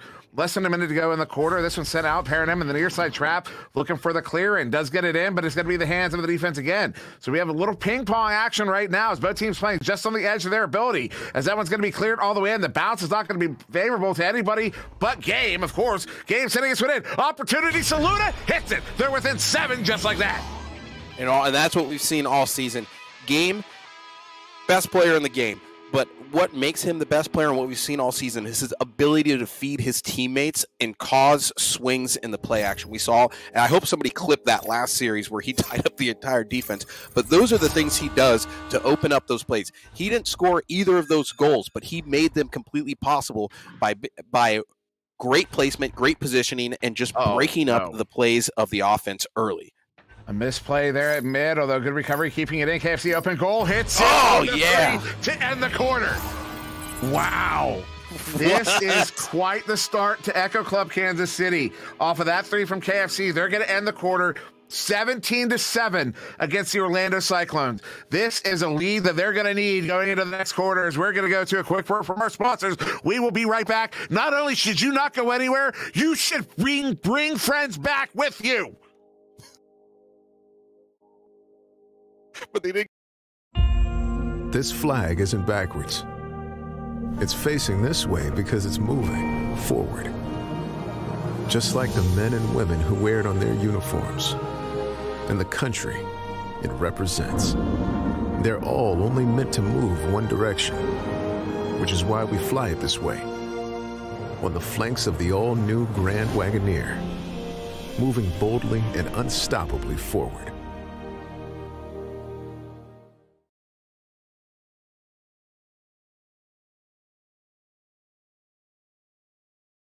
With the very first NEPA Pro Series coming to a close, you may wonder, when does Pro Series 2 start? Well, folks, the EU wants in on the action first. NEPA TV hosts countries battling it out to see who can take home bragging rights as the best in the EU. Think you have what it takes to lead your country to victory? Then get in contact with NEPA at eucup@nepavrpro.com. As always, you can only watch those here on NEPA TV. Follow us on social media or visit nepavrpro.com. We're going to start here, second quarter, not even the second half. Game gets the first touch on it, sending us one in. Looking for a send in there, trying to get it to Acorn. It's not going to happen. Good read there by Echo Club Kansas City. They have the Cyclones number here, Nails. They are playing against this team as if they know everything they're going to do. Oh, yeah. And that is what KC has done all season. They have been notorious for watching tape and coming into the arena and just crushing the strategy that has been bringing you W's for the entire season. They can flex on the fly. They really understand how to adjust their team to play what's best, what they're seeing. Saluna, nice send just outside the bubble for 3. But they have just been frustrating teams all season with that, and that is what makes them so dangerous. You know, I just remembered there's something I had to brag about to you, Nails. That I figure might make you a little jealous. This past weekend, of course, there was that LAN event. During that LAN event, the Cyclones played at the event. They played in the NEPA series at the event. They won that game in that room there. I was actually right nearby. During one of those intermissions, they took their headsets off and Game sat in a corner there. He was actually being hyped up by Mozzie. I got to go over and talk to Game literally during the intermission. It's paired him. Big goal there, puts the team up by 9. But yeah, I actually got to go talk to Game during the intermission of the game, face to face in person. No way. That was really cool. Yeah, he was a super friendly guy. He was totally on it. Was totally there, and I was super friendly about it. Yeah, absolutely. You're right. That was I'm really completely cool. jealous. I'm super happy for you. I'm a little bit mad that I don't get it, and that you're rubbing it in my face. But I would definitely do the same thing. I can't hate you for that. Yeah, it was one of those experiences. Like I'm gonna go talk to him just because I want this memory. I want to do this. You know what I mean? Because like I said, everyone knows my opinion of the game. Best player in the world, although a lot of people disagree with me, especially in this chat. As Game now bringing it in. 4v1, he's going to send it in for the 2. They're back within 7 again. And the first time, and that's the first point Game has for the entire game. Although leading this team with 22 stuns, but the 12 points they have on the board, not reflected in game stats, but I mean, every single one of those scores, I think game has played a direct part in making that score happen. Kansas City here on the Shout's advantage. They're missing a player here. Zeus is currently in. Who is missing? Someone try to figure that out. There's Oculus here on the near side. No, KFC. KFC's out. KFC is missing. What is going on? Oh no, the shot there is going to be wide. That was from Zeus, so they're collected here by Sweet Tooth on the back line. There are arguments for Sweet Tooth being the best player in the world right now. Zocalizer sends that one in, gets it for the 2, and they are back up by 9. And Ock doing great work. And then KC, again, this just shows how well KC has been prepping for all the games this season. They have one player drop out. Zeus folds in, almost seamless. They're able to still put points on the board. They're obviously, all the teams are going to scrim and practice with their subs. But there's something to be said for that chemistry for your starting 4 that you play all the time. But for them to come in with their sub and still play like they're not missing anyone at all is just incredible. And Wines, that was a reference to your opinion. You've definitely been expressing it quite a bit. There it is, Acorn gets another one. They're once again within 7. And I can respect the difference of opinion, even if it's wrong. Also, I value your opinion, sir, even though it is completely invalid. Shout out to VREL in the chat. Is that the official account? I'm curious. Let us know. Are you the official account or just a fan account? As this is going to be Sweet Tooth handling it here on the back line, ducking that chain, turning it around, and then he no-looked that pass. Yeah. He absolutely no-looked that pass. His game is going to get this one on the turnover. Dude, Sweet Tooth, look, ducks the 2-man chain, and then looks back at him to let him know that they missed him, and then sends it away no-look. But Acorn coming right back in with another 2, dropping from the ceiling like it's a tree, another 3 points on the board from outside the bubble. And, dudes, this is where you see typically in these games where the Cyclones are playing, once they smell blood in the water, that is where they start getting on the horse. And it's usually about the time Acorn starts putting up points. As Acorn's coming forward to support, that's when they start bringing that offense. And here we go. Yeah, this quarter so far, Kansas City only has 1 goal. It's 2 from Paradigm. Conversely, Cyclones have 5 goals, 4 in a row right now. As Rosie up, sending this one to Acorn here. Looked like Kansas City also dealing with some connection issues with KFC right now. That is unfortunate. As Rosie up, sending this one in, hits the crosshair to game. Juking gets by 1 more pass to Saluda, and they're within 2 just like that. Yeah, and the looks like KFC's back in it now. We'll see if they fold him back into the play. But Saluna off a nice feed game. Game and Saluna have been a gruesome twosome this entire season on their change, their communication, their chemistry and flow. In so many times, every time we see anybody playing game, nice grab by Acorn coming right back for the 3. Oh, gonna get it anyways. Oh, it's only a 2. They have tied it up, 21-21. We have a game.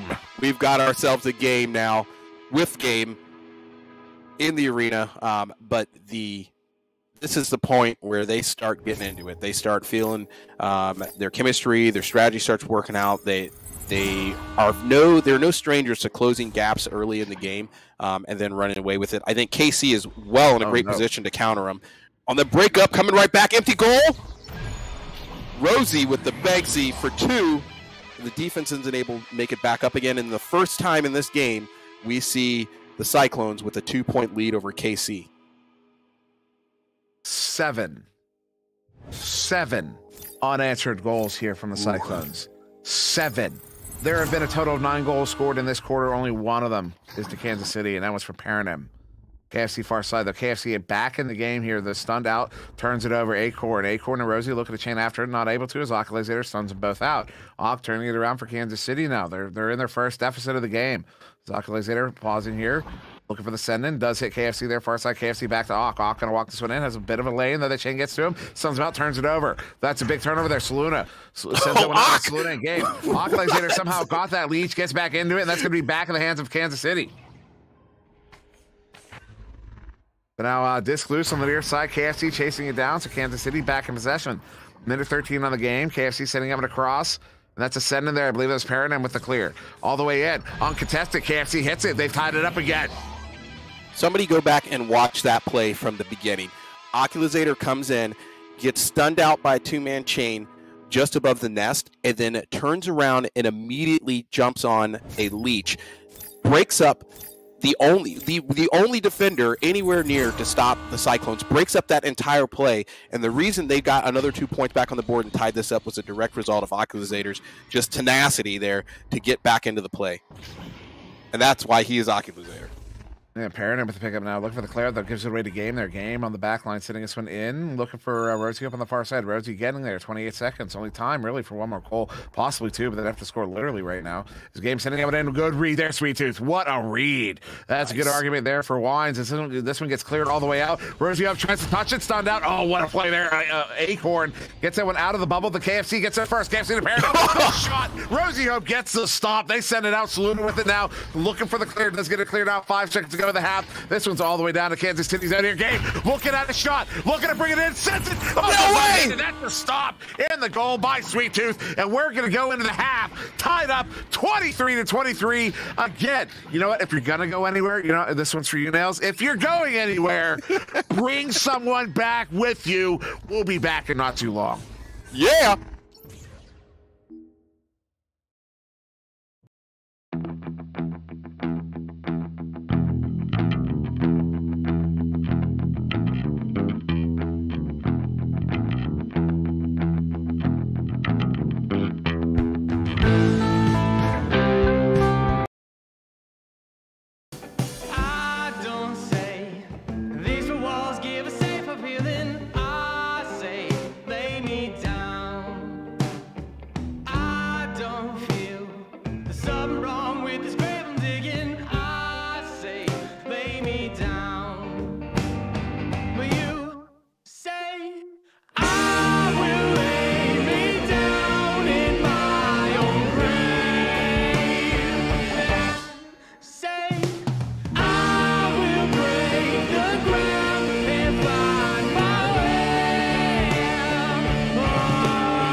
Come and compete with the pros March 18th through the 20th in St. Louis, Missouri. This one-of-a-kind event is hosted at Busch Stadium's exclusive Redbird Club and is in support of the Special Olympics. With 20-plus teams and counting, the NEPA Charity Cup will be filled with multiple brackets, fun side activities, and much more. Go to nepavrpro.com for more information.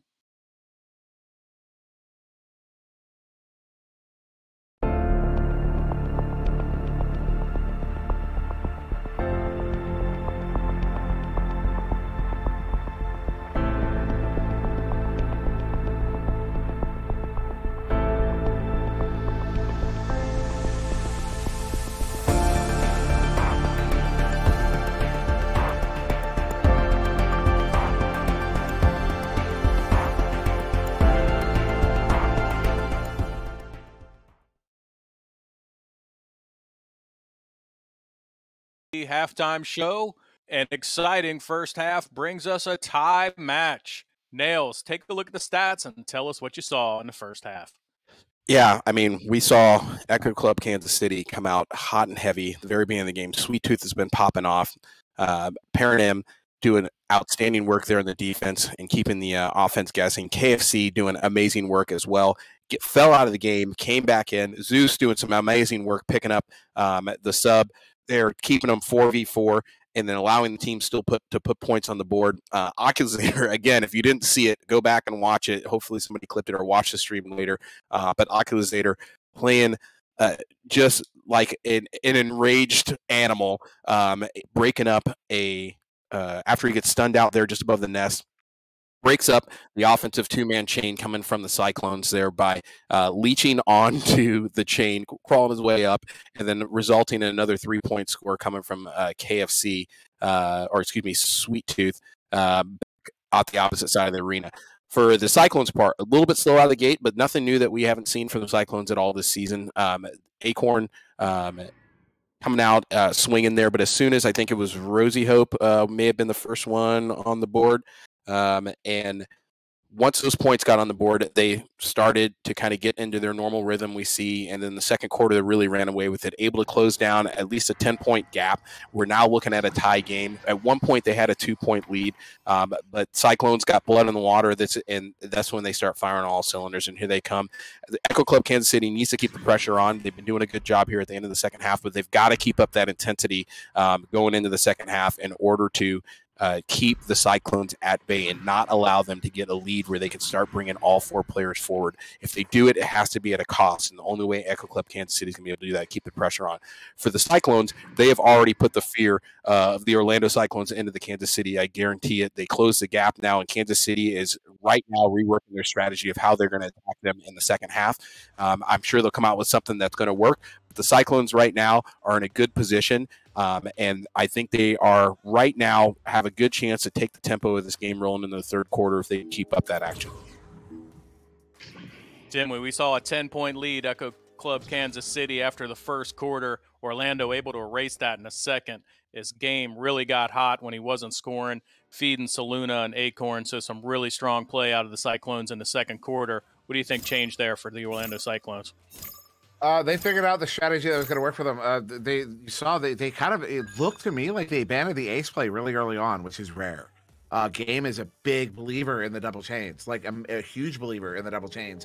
And to see him abandon that strategy so early, it means Echo Club Kansas City came in here with a way of destroying that strategy, and Game did not have an answer for it, so they had to audible. And that audibling is what got them to whatever strategy they're working right now. That's got them in the that's got them well tied up. Oh, the headbutt goes very near the goal. They have an opportunity. Oculator hits it for the 2, and that's your first goal. Echo Club Kansas City retaking the lead. Right back in it. And with a great neutral joust there coming out of Kansas City. Again, they took a little break. They're restarting the third quarter exactly how they started the first quarter. And if this keeps up, I mean, if the second half plays like the first half, we might be looking like an overtime. I won't say anything else on that. Also, Wines. I'm not. I was not intentionally ignoring chat. We had to get back to the game real quick. No, I love the chat because the more people who are wrong, the more right I am. As Game is going to turn this one around, sending this one in, hitting for the 3, and they're up by 1. And Game getting on the board. We didn't see him start putting up points until late in the first half, and now Game is got another 3-pointer coming in with 7 points. Rolling into the second half here. And now Kansas City's going to have to start watching him. They're doing a good job, I think, of frustrating him so far as on the scoring attempts, but not frustrating his ability to feed his teammates and still make points happen for the Cyclones. This one bounced back. Oh, that chain. Saluna gets a pickup. Saluna sends it. Oh, ding off the goal. Barely missing that one. Narrowly missing it. Rosie up handles it on the near side. Undersalt, but Paradigm still gets this one sent in. Not able to play it was Acorn, but Game somehow coming away with it, turning it around. Juking by the defense. One more pass, another ding. That is unbelievable. It's collected again by Game this time over to Rosie Hope. And Rosie Hope will hit it. Third time's the charm. They're up by 3. Great work by the Cyclones continuing to bring that pressure. You saw the ding there off of Saluna's shot. Did not let that slow them down. Continue to bring that offense. Recovered the disc. Some great passing. Worked their way back inside the bubble. And then able to put some points up to take the lead again here by 3 points. Sweet Tooth, quick pass, deep pass. This one's all the way in. Nobody's in the area. That's looking like a turnover. Not gonna be. KFC, big pickup. Over to Alexander, juking around. The stop. Game gets it picked off, and that's gonna be a turnaround. They get it cleared out. No clean chain. Who got that leash? Who was that? Sweet Tooth.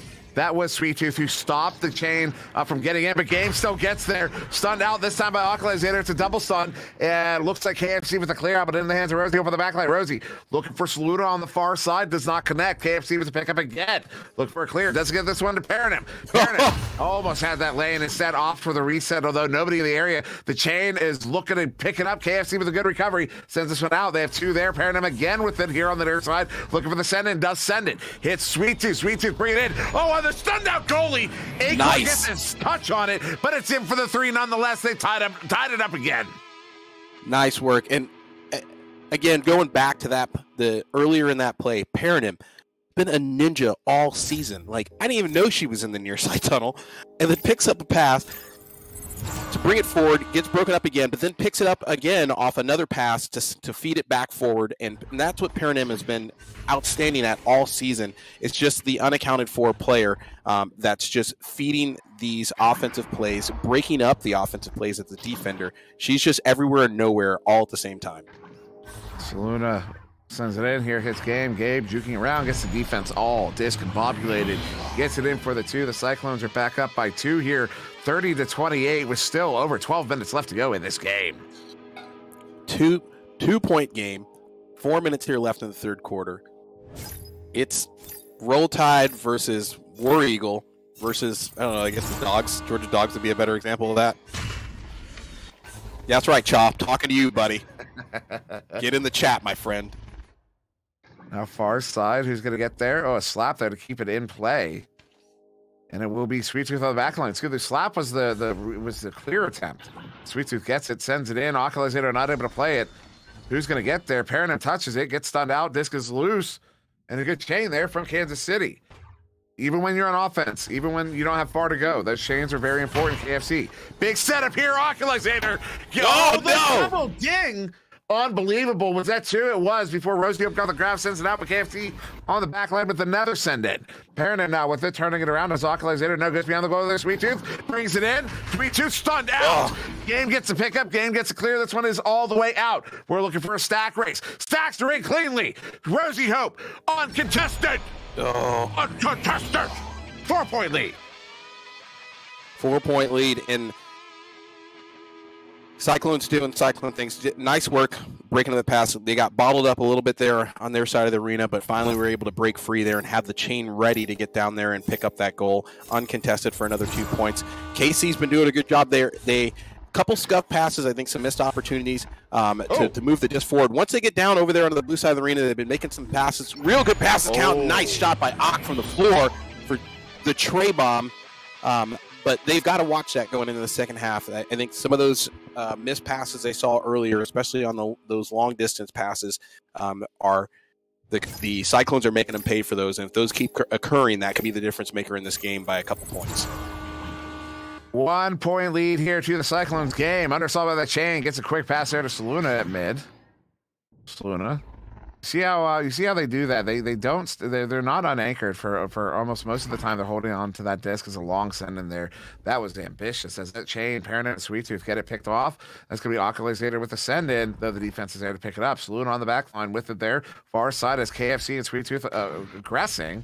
So gets a good pass here to Rosie up on the near side. Rosie has all the room, all the time, all the space to hit that one from 38 meters out. Rosie Hope takes the shot, and they're up by 4. And the Cyclones, again, go back and watch the play. Cyclones there did an amazing job of breaking up the Kansas City's ability to get chained together. There's a little scrum going over on the far side of the blue, the far side wall of the blue side of the arena. And you saw Rosie coming in, looking back behind her to see if anybody's running her down, and her team was doing an amazing job just stopping those chains from getting together. Now Game juking around, gets around the defense on the stunned out goalie, gets it in for 2. They're suddenly up by 6. The Cyclones are starting to walk away with it. They've got the motor running, man. You can hear it revving. And Kansas City needs to get through the rest of this quarter. And then once they have a quick timeout there in between quarters, adjust their strategy again like they've done all season and keep the Cyclones guessing. They've been doing a good job there as the Cyclones are adjusting very, very quickly, but they've got to keep that pressure on. I mean, you want to know the kind of impact that Echo Club Kansas City has had in this game. The Cyclones have run the ace play almost exclusively all season. They have changed it up a little bit, but they have been running the double stacks almost exclusively all season long. And you see here, they have completely changed up their strategy when they're coming out on these rollouts here. I don't know, defense, it might still be double stacked. They're up by 8 now off of that one from Rosie. But on offense, we have not seen the ace play, I think, since the beginning of the game. And that tells you that Echo Club Kansas City came in with a strategy specifically tuned to the Orlando Cyclones. And the Cyclones had to completely change their game. But that tells you how good this Cyclones team is. They had to completely change their game, and they're suddenly starting to run away with it off of that audible. That is unbelievable. Yeah, and what the Cyclones really did, I think, in the second half and the end of the first quarter there, or excuse me, the first half, Acorn again, defense not able to get there in time, is they are they are doing an amazing job of picking apart Kansas City's ability to get their defense together. Every time the disc breaks loose, the last 3 or 4 goals out of the Cyclones have been uncontested in the bubble because the KC's defense is getting bottled up via stuns, and that's a direct result of the Cyclones' strategy. We'll bring you right back for the fourth quarter. We're going to pay some bills. Keep them lights on. One American with a burning desire to save the world from high prices. He is the stuntman that saved the world. A man that brought the world together because of his love for Honda. One man with 4 wheels strapped to a parallel twin engine. The stuntman that saved the world. Get your favorite Honda motorcycles, ATVs, and side-by-sides today at Holzhauer Pro Motorsports in Nashville, Illinois. Friday nights at 9:30 p.m. Central. Be sure to check out Late Night with Ivan Thrive right here on Twitch. With fun games and exclusive interviews, we never know who will show up on Late Night VR. So join us at 9:30 p.m. Central right here at twitch.tv/the NEPA TV at 9:30 p.m. Central.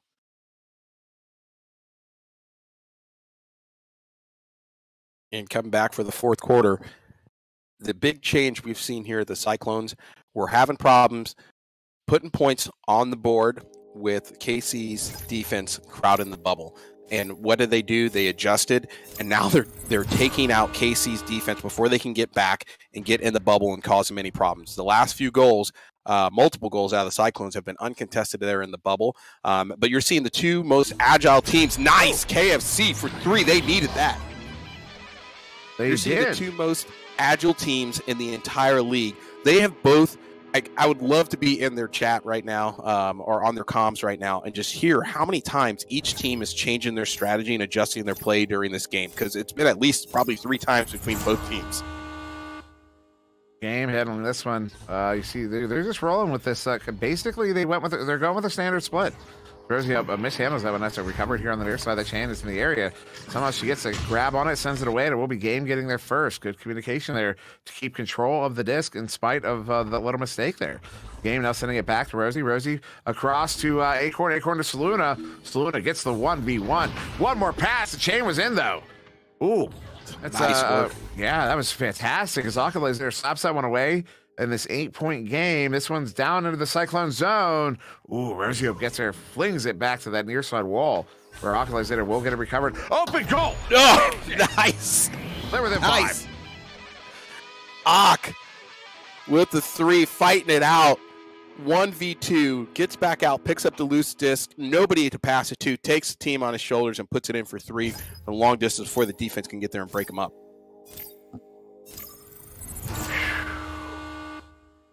5-point lead here to the Cyclones. Game across Acorn into Rosie. How quickly they move that, and they've got that chain in. That was wow. That was fast. They're up by 7. An overshoot there on the defensive chain coming back. Just missed Game, but I mean it's Game. He's going to see it coming. They were able to get back, weren't able to disrupt the play, and Game's inside the bubble. Kind of a foregone conclusion at that point, but. No worries, coming right back, and I'm sure they have an answer for him. Hey, Baron or Aaron in chat, H-A-R-O-N, settle a disagreement. Is it Baron or Aaron? Let us know. It's Baron. It's Baron. I had this problem a couple weeks ago. Yeah. Well, it was you and me. We were arguing about it, and there was someone settled it in chat, but then I don't know, it came up again. So since he's here, I want him to settle it in front of the whole world. Palador says Aaron is Jaywalker. Fair enough. Sweet Tooth sending us one in. Oculator, dangerous in the bubble, gets away, hits it. Oh, ooh. Shout out to Smooth Riding for this one. As if the Orlando Cyclones are looking for their ankles, they can find them in the Lost and Found after the game. And that was a stolen line from Smooth Riding. Stuck it, and sure enough, I mean, Ock out there putting the jukes on, using the Geo.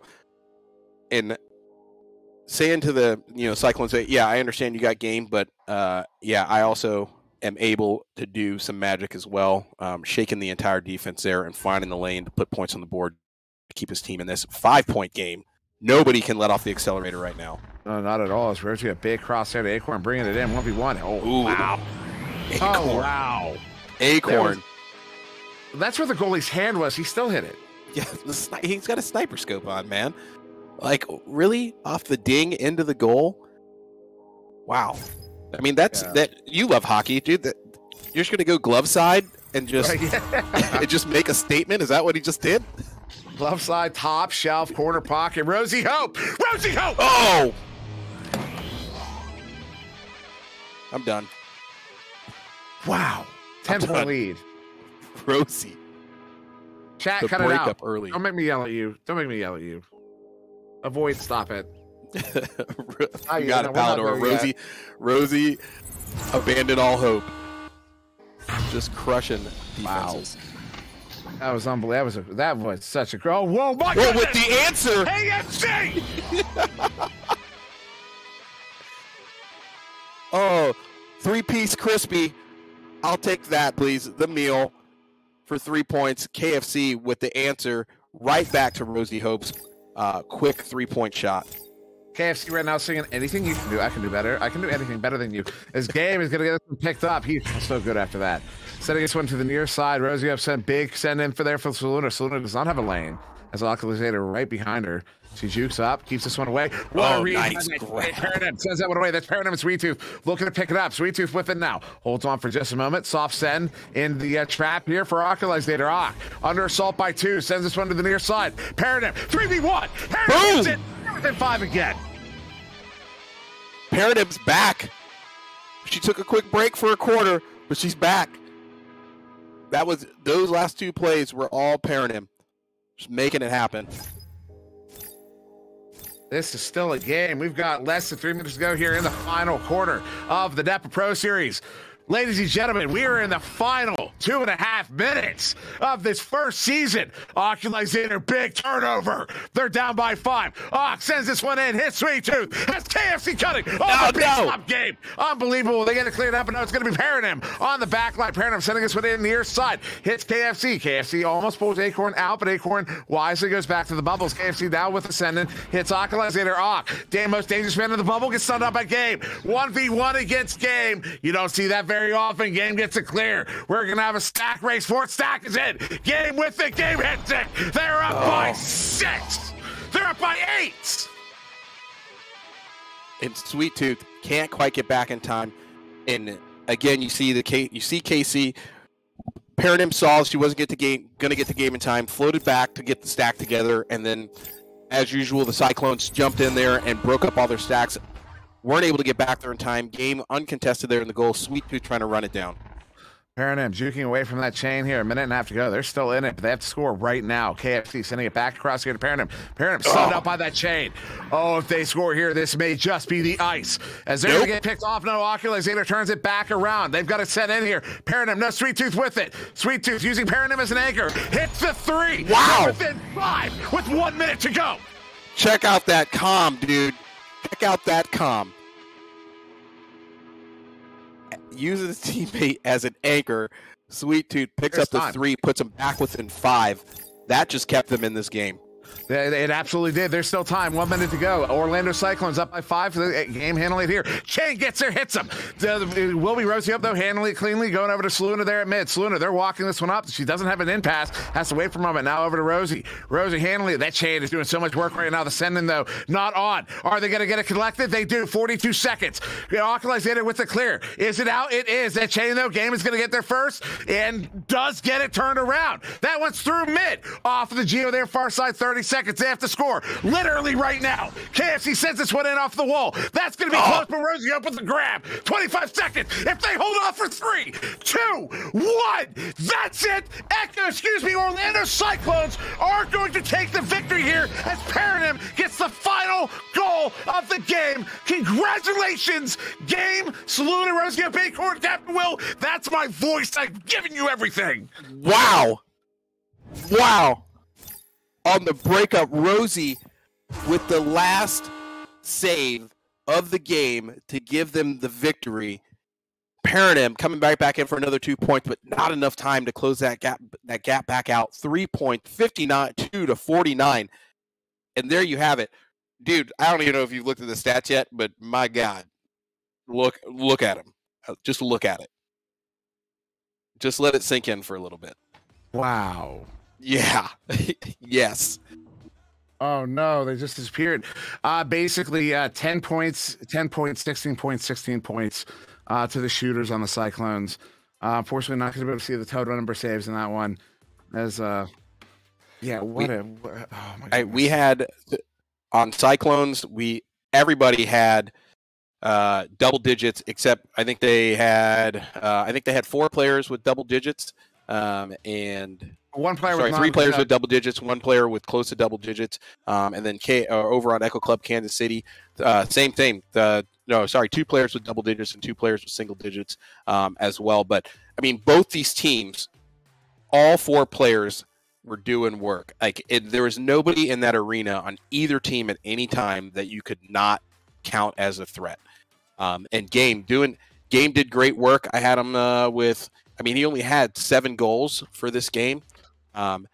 But they racked up 52 points, and that just tells you how hard the rest of the Orlando Cyclones was working to carry their fair share of this victory to put them up 52-49. And by no means are we selling Echo Club Kansas City short at all. I mean, Sweet Tooth just on fire tonight. Not quite enough to get it done. Paranim, big shout out to Paranim. I think Paranim was a difference maker there in the second half and really the first half of this game that kept Echo Club Kansas City within spitting distance of taking down the Orlando Cyclones, because she's everywhere and nowhere. And every time you think that you're wondering who Echo Club Kansas City is passing to or who's going to pick up that loose disc, it's Paranim. And Paranim's there, picking it up, sending it forward, taking the shots in the open goals, and doing some amazing work. I think the difference maker for why the Cyclones walked away with a W here is in the second half, and really kind of into the second quarter, they switched their strategy to stunning out KC's defense before they could get back. And that amounted for so many points that they were able to get on the board to close that gap and then keep themselves up for the rest of the second half, because KC was just never able to get back and mount an effective defense. And there were several times in there that there were open goals that the Cyclones took advantage of. Whenever KC got back into the bubble, they did a pretty good job of slowing and stifling the Cyclones' run. But once they weren't able to get back, it was all she wrote. So for MVP for me, I don't know. Can I give it to the entire team, dude? I as you were talking there, I was thinking really hard about it, and I don't think anyone on the Cyclones is going to disagree with this. My call.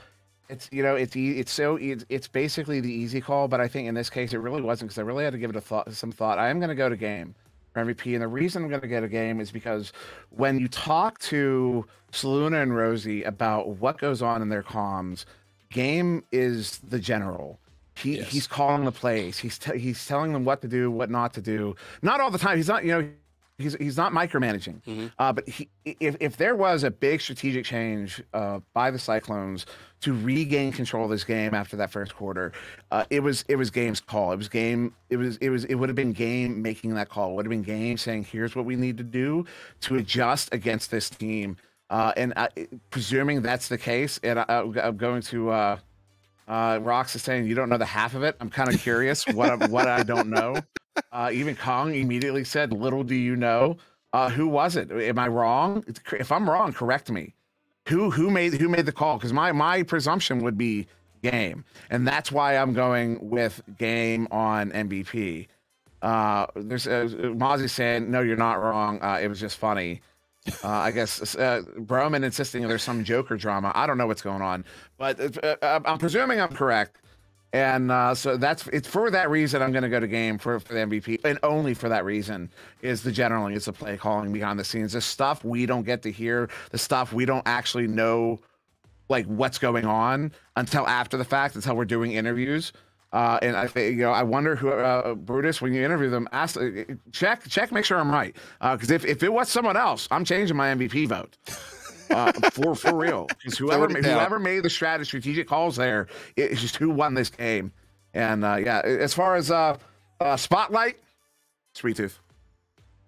Had Kansas City won, Sweet Tooth would have been MVP in my call, in my estimation. But because they didn't get the victory here, Sweet Tooth will be for me the spotlight player. Yeah, and I don't disagree with you. I'm going to go with the same. So Sweet Tooth for Spotlight because he was popping off. Again, if I could give it to the entire Kansas City team for Spotlight, I would. I think Sweet Tooth, just the amount of points he was racking up on the board and the great work he was doing back in the bubble as well.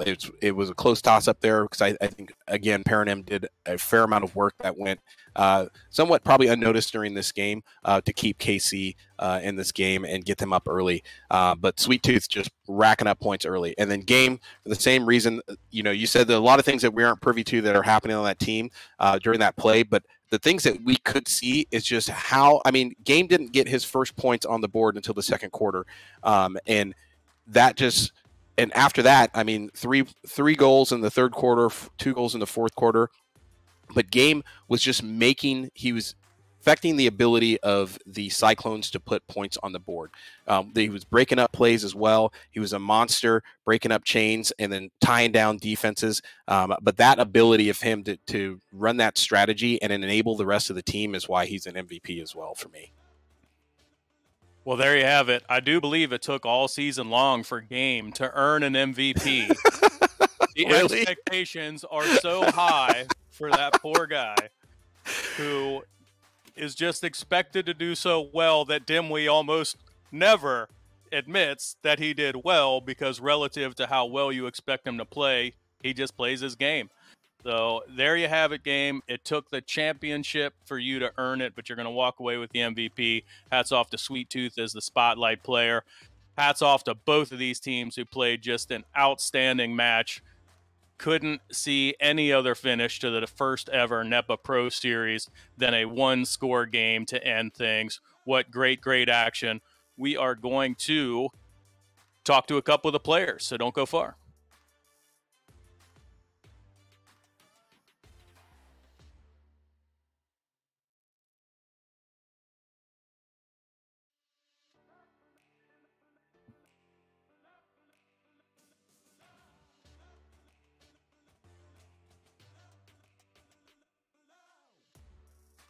Whatever, dude. Hello. Hello. Echo Club, Kansas City. Hello. Valiant. Hi. Congratulations to you on an awesome season. Not going to walk away with a cup tonight, but boy, did you give it an excellent fight. Oculazator, what did you see out of your team tonight? Perfection. We played so much better than them. It was crazy. But, we can't control the game and crashes, and it just happens sometimes. But I think we proved that we were better, the better team, to be honest. And I don't know, even though we lost. Not trying to sound salty, but they also played amazing.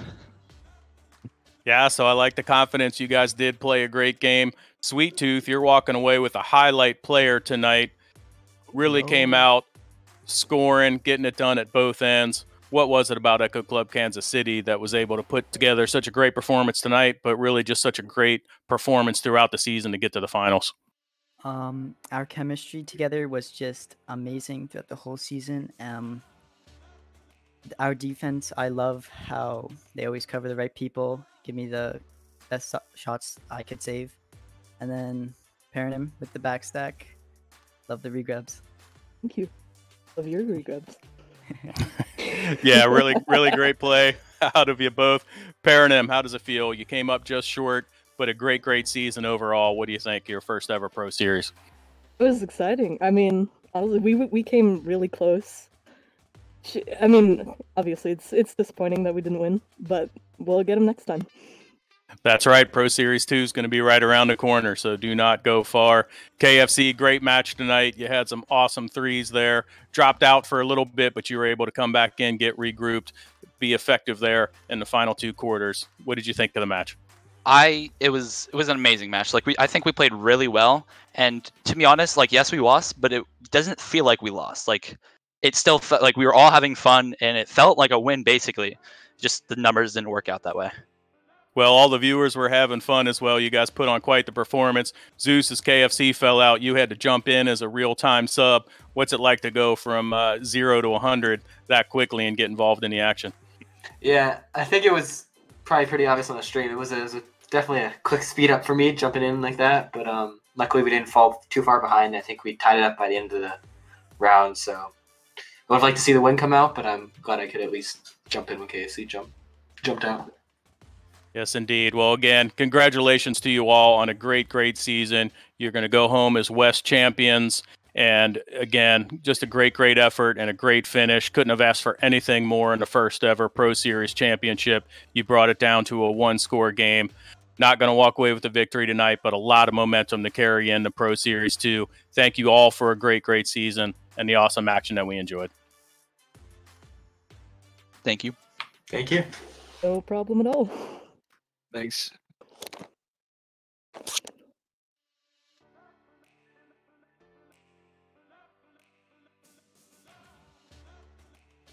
And now we'll be joined by our first ever NEPA Pro Series champions, the Orlando Cyclones. Woo! We did it. Yay! Yay! And the party has begun in Orlando. I love it. Game, you guys came out and played an excellent match. What was your strategy going into the night, and what adjustments did you have to make as Echo Club Kansas City came out of the gates hot and really got you up against the wall in the first quarter? Yeah, so we knew our double chain was going to be studied up on by them. We knew our usual strategies. They were going to come out with an answer to them. So what we tried to do is we tried to come out with the answer to their answer. It didn't work right off the bat in round one. We went down a little bit. But overall in the QB play, we normally run that chain play, as most people know. We decided to not do that for the mere reason that I thought we were going to get countered by it, and it actually worked amazingly. So when it was open top mid, a lot of the time it just relieved a whole lot of pressure that would have otherwise been on us if we kept running that. Yeah, well, it certainly was a good strategy, as it's going to see you walk home with the victory tonight. That's awesome. Saluna, a great match, a great season overall. What are your thoughts finishing up here the first ever Pro Series as a champ? I could not be happier with the team I'm on. Like, oh my god. Like, I'm so happy to be on a team with these people. They're all so good. And I feel like we all play pretty well together. Clearly we play well because, like, we kind of just won. But I'm really happy to be playing with them, if you couldn't tell. And yeah, that's all I really got to say. Yeah, absolutely love it and love the energy from our last interviews. You guys got to play together at LAN, and I love to see the energy tonight. I can see you're thrilled with the victory. Happy to see it. Rosie?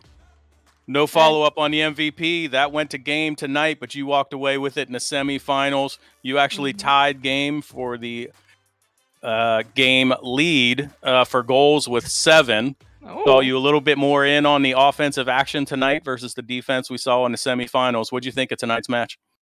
Honestly, I think I played really well. I before the game, I knew that I had to set my game up if we wanted to win this, and I think it took a lot mentally to bring myself to there, but I'm really proud of myself for how I played today. As you should be. You are a champ. Acorn getting in on the action, getting some goals there, particularly in the second and the third quarter. As you guys found yourself down after the first, you really got involved in the midfield and on the offensive end. What'd you think of tonight's match? It was really good. Really, really fun time playing with these people. Backstack, not so much the first round there, but after that, the backstack was just popping off. We were getting interceptions left and right, and that allowed me and Rosie to push up more into their end for the second half. But it was a really great game. Yeah, great stuff indeed.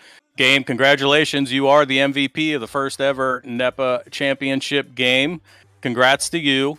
I also think it's the first time Sir Dimwee voted for you to get an MVP, mostly because the expectations are so high that you just weren't able to impress him enough. You did in the championship, mostly because of the adjustments that he thought he saw going into the second quarter and beyond. Can you truly take credit for the changes your team made, able to overcome that 10-point deficit? Say so, not to toot my own horn, but I feel like I've really been the strategist of the team so far, coming up with all the ideas and what we do and when. So yeah, if there was a visible change in strategy on the field, I think the credit should go to me because I've been the one doing the changes. But yeah, no, it's fine. Dimwee always says super nice things about me, so I'll give him a pass on the MVPs. All right, well, good answer, because he's going to let you keep it based off of that, so that was an important one. Any parting shots as you guys go to celebrate being the first ever champions of the NEPA Pro Series? I'd like to say something. I'd like to dedicate my season to my grandpa Tino. Without the support of my family and their wisdom and all of their advice, I wouldn't be where I am today. So I'm dedicating this season to my family, and yeah. All right, that's awesome. Thank you, Rosie, and yeah, thank you to all the families out there who support these pro players. It is a rigorous season indeed. It's been 3 months leading up to this championship, and super, super excited for you guys. Thank you for the great action you've provided all season long. Go celebrate. Have a great night, and we look forward to seeing more out of the Orlando Cyclones in Pro Season 2. Of course. Thank you. Thank you. We will be back. We will be back. Yes, yes, yes. We're not going anywhere. Yes, yes, yes. All right. Have a good night. Thank you. Thank you.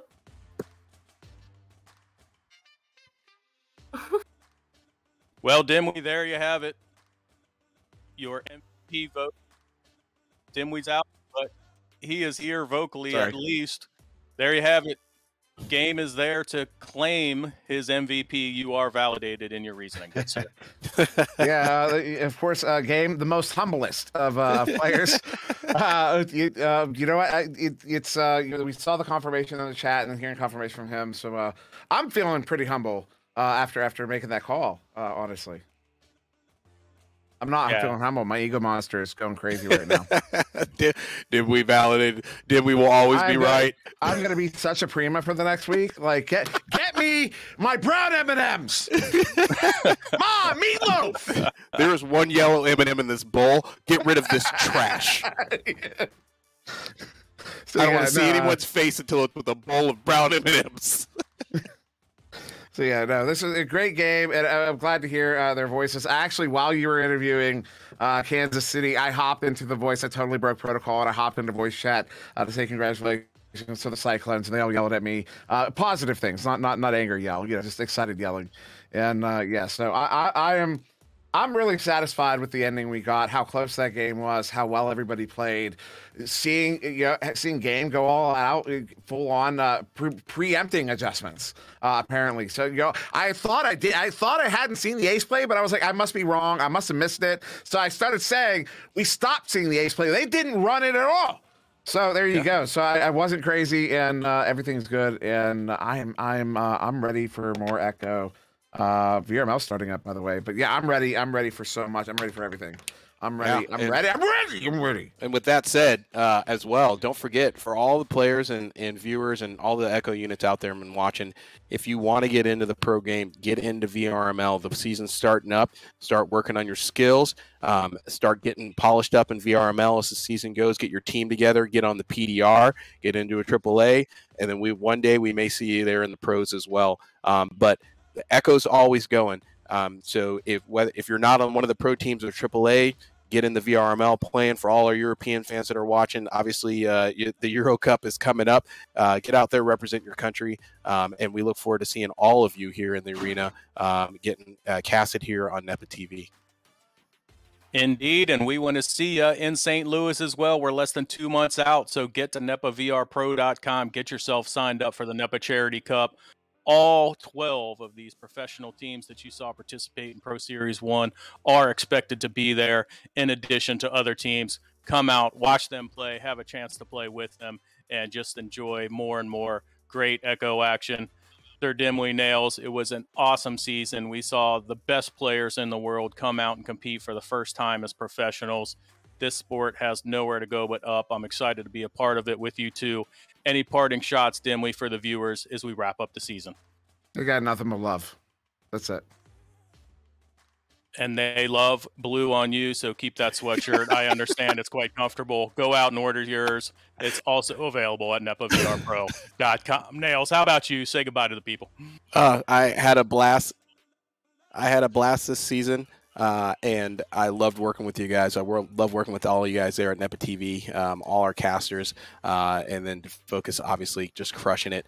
Jimmy, obviously, shout out to you as well out there in Chatland. But you two guys, I love casting with you. I had a great time. It was an honor as a noob here in the Echo Arena. Thank you to all the fans as well for having patience with me and Brutus as the two new guys rolling in and listening to us chat and yell at you and make jokes and pull obscure movie references from the 90s. You're welcome.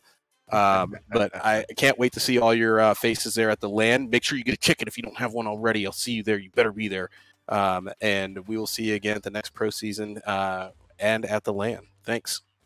That's right. And as you said, special thanks to the Focus who keeps this thing running for us, Jimmy who keeps the whole NEPA operation going, Doc Education, Palador joining us in the booth throughout the season as well. It's been great working with the entire broadcast team, Phenom not to be left out as well.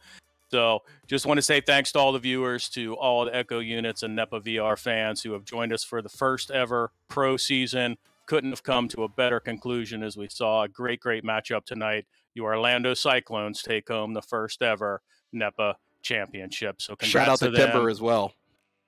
I've heard of him. Timber you may have heard of that guy. Good work. His skills need work in the arena, but shout out to Timber as well for this shots whole fired. Shots fired. Shout out to Timber for this whole brainchild and doing all that work behind the scenes, as well as all the owners. Thanks again.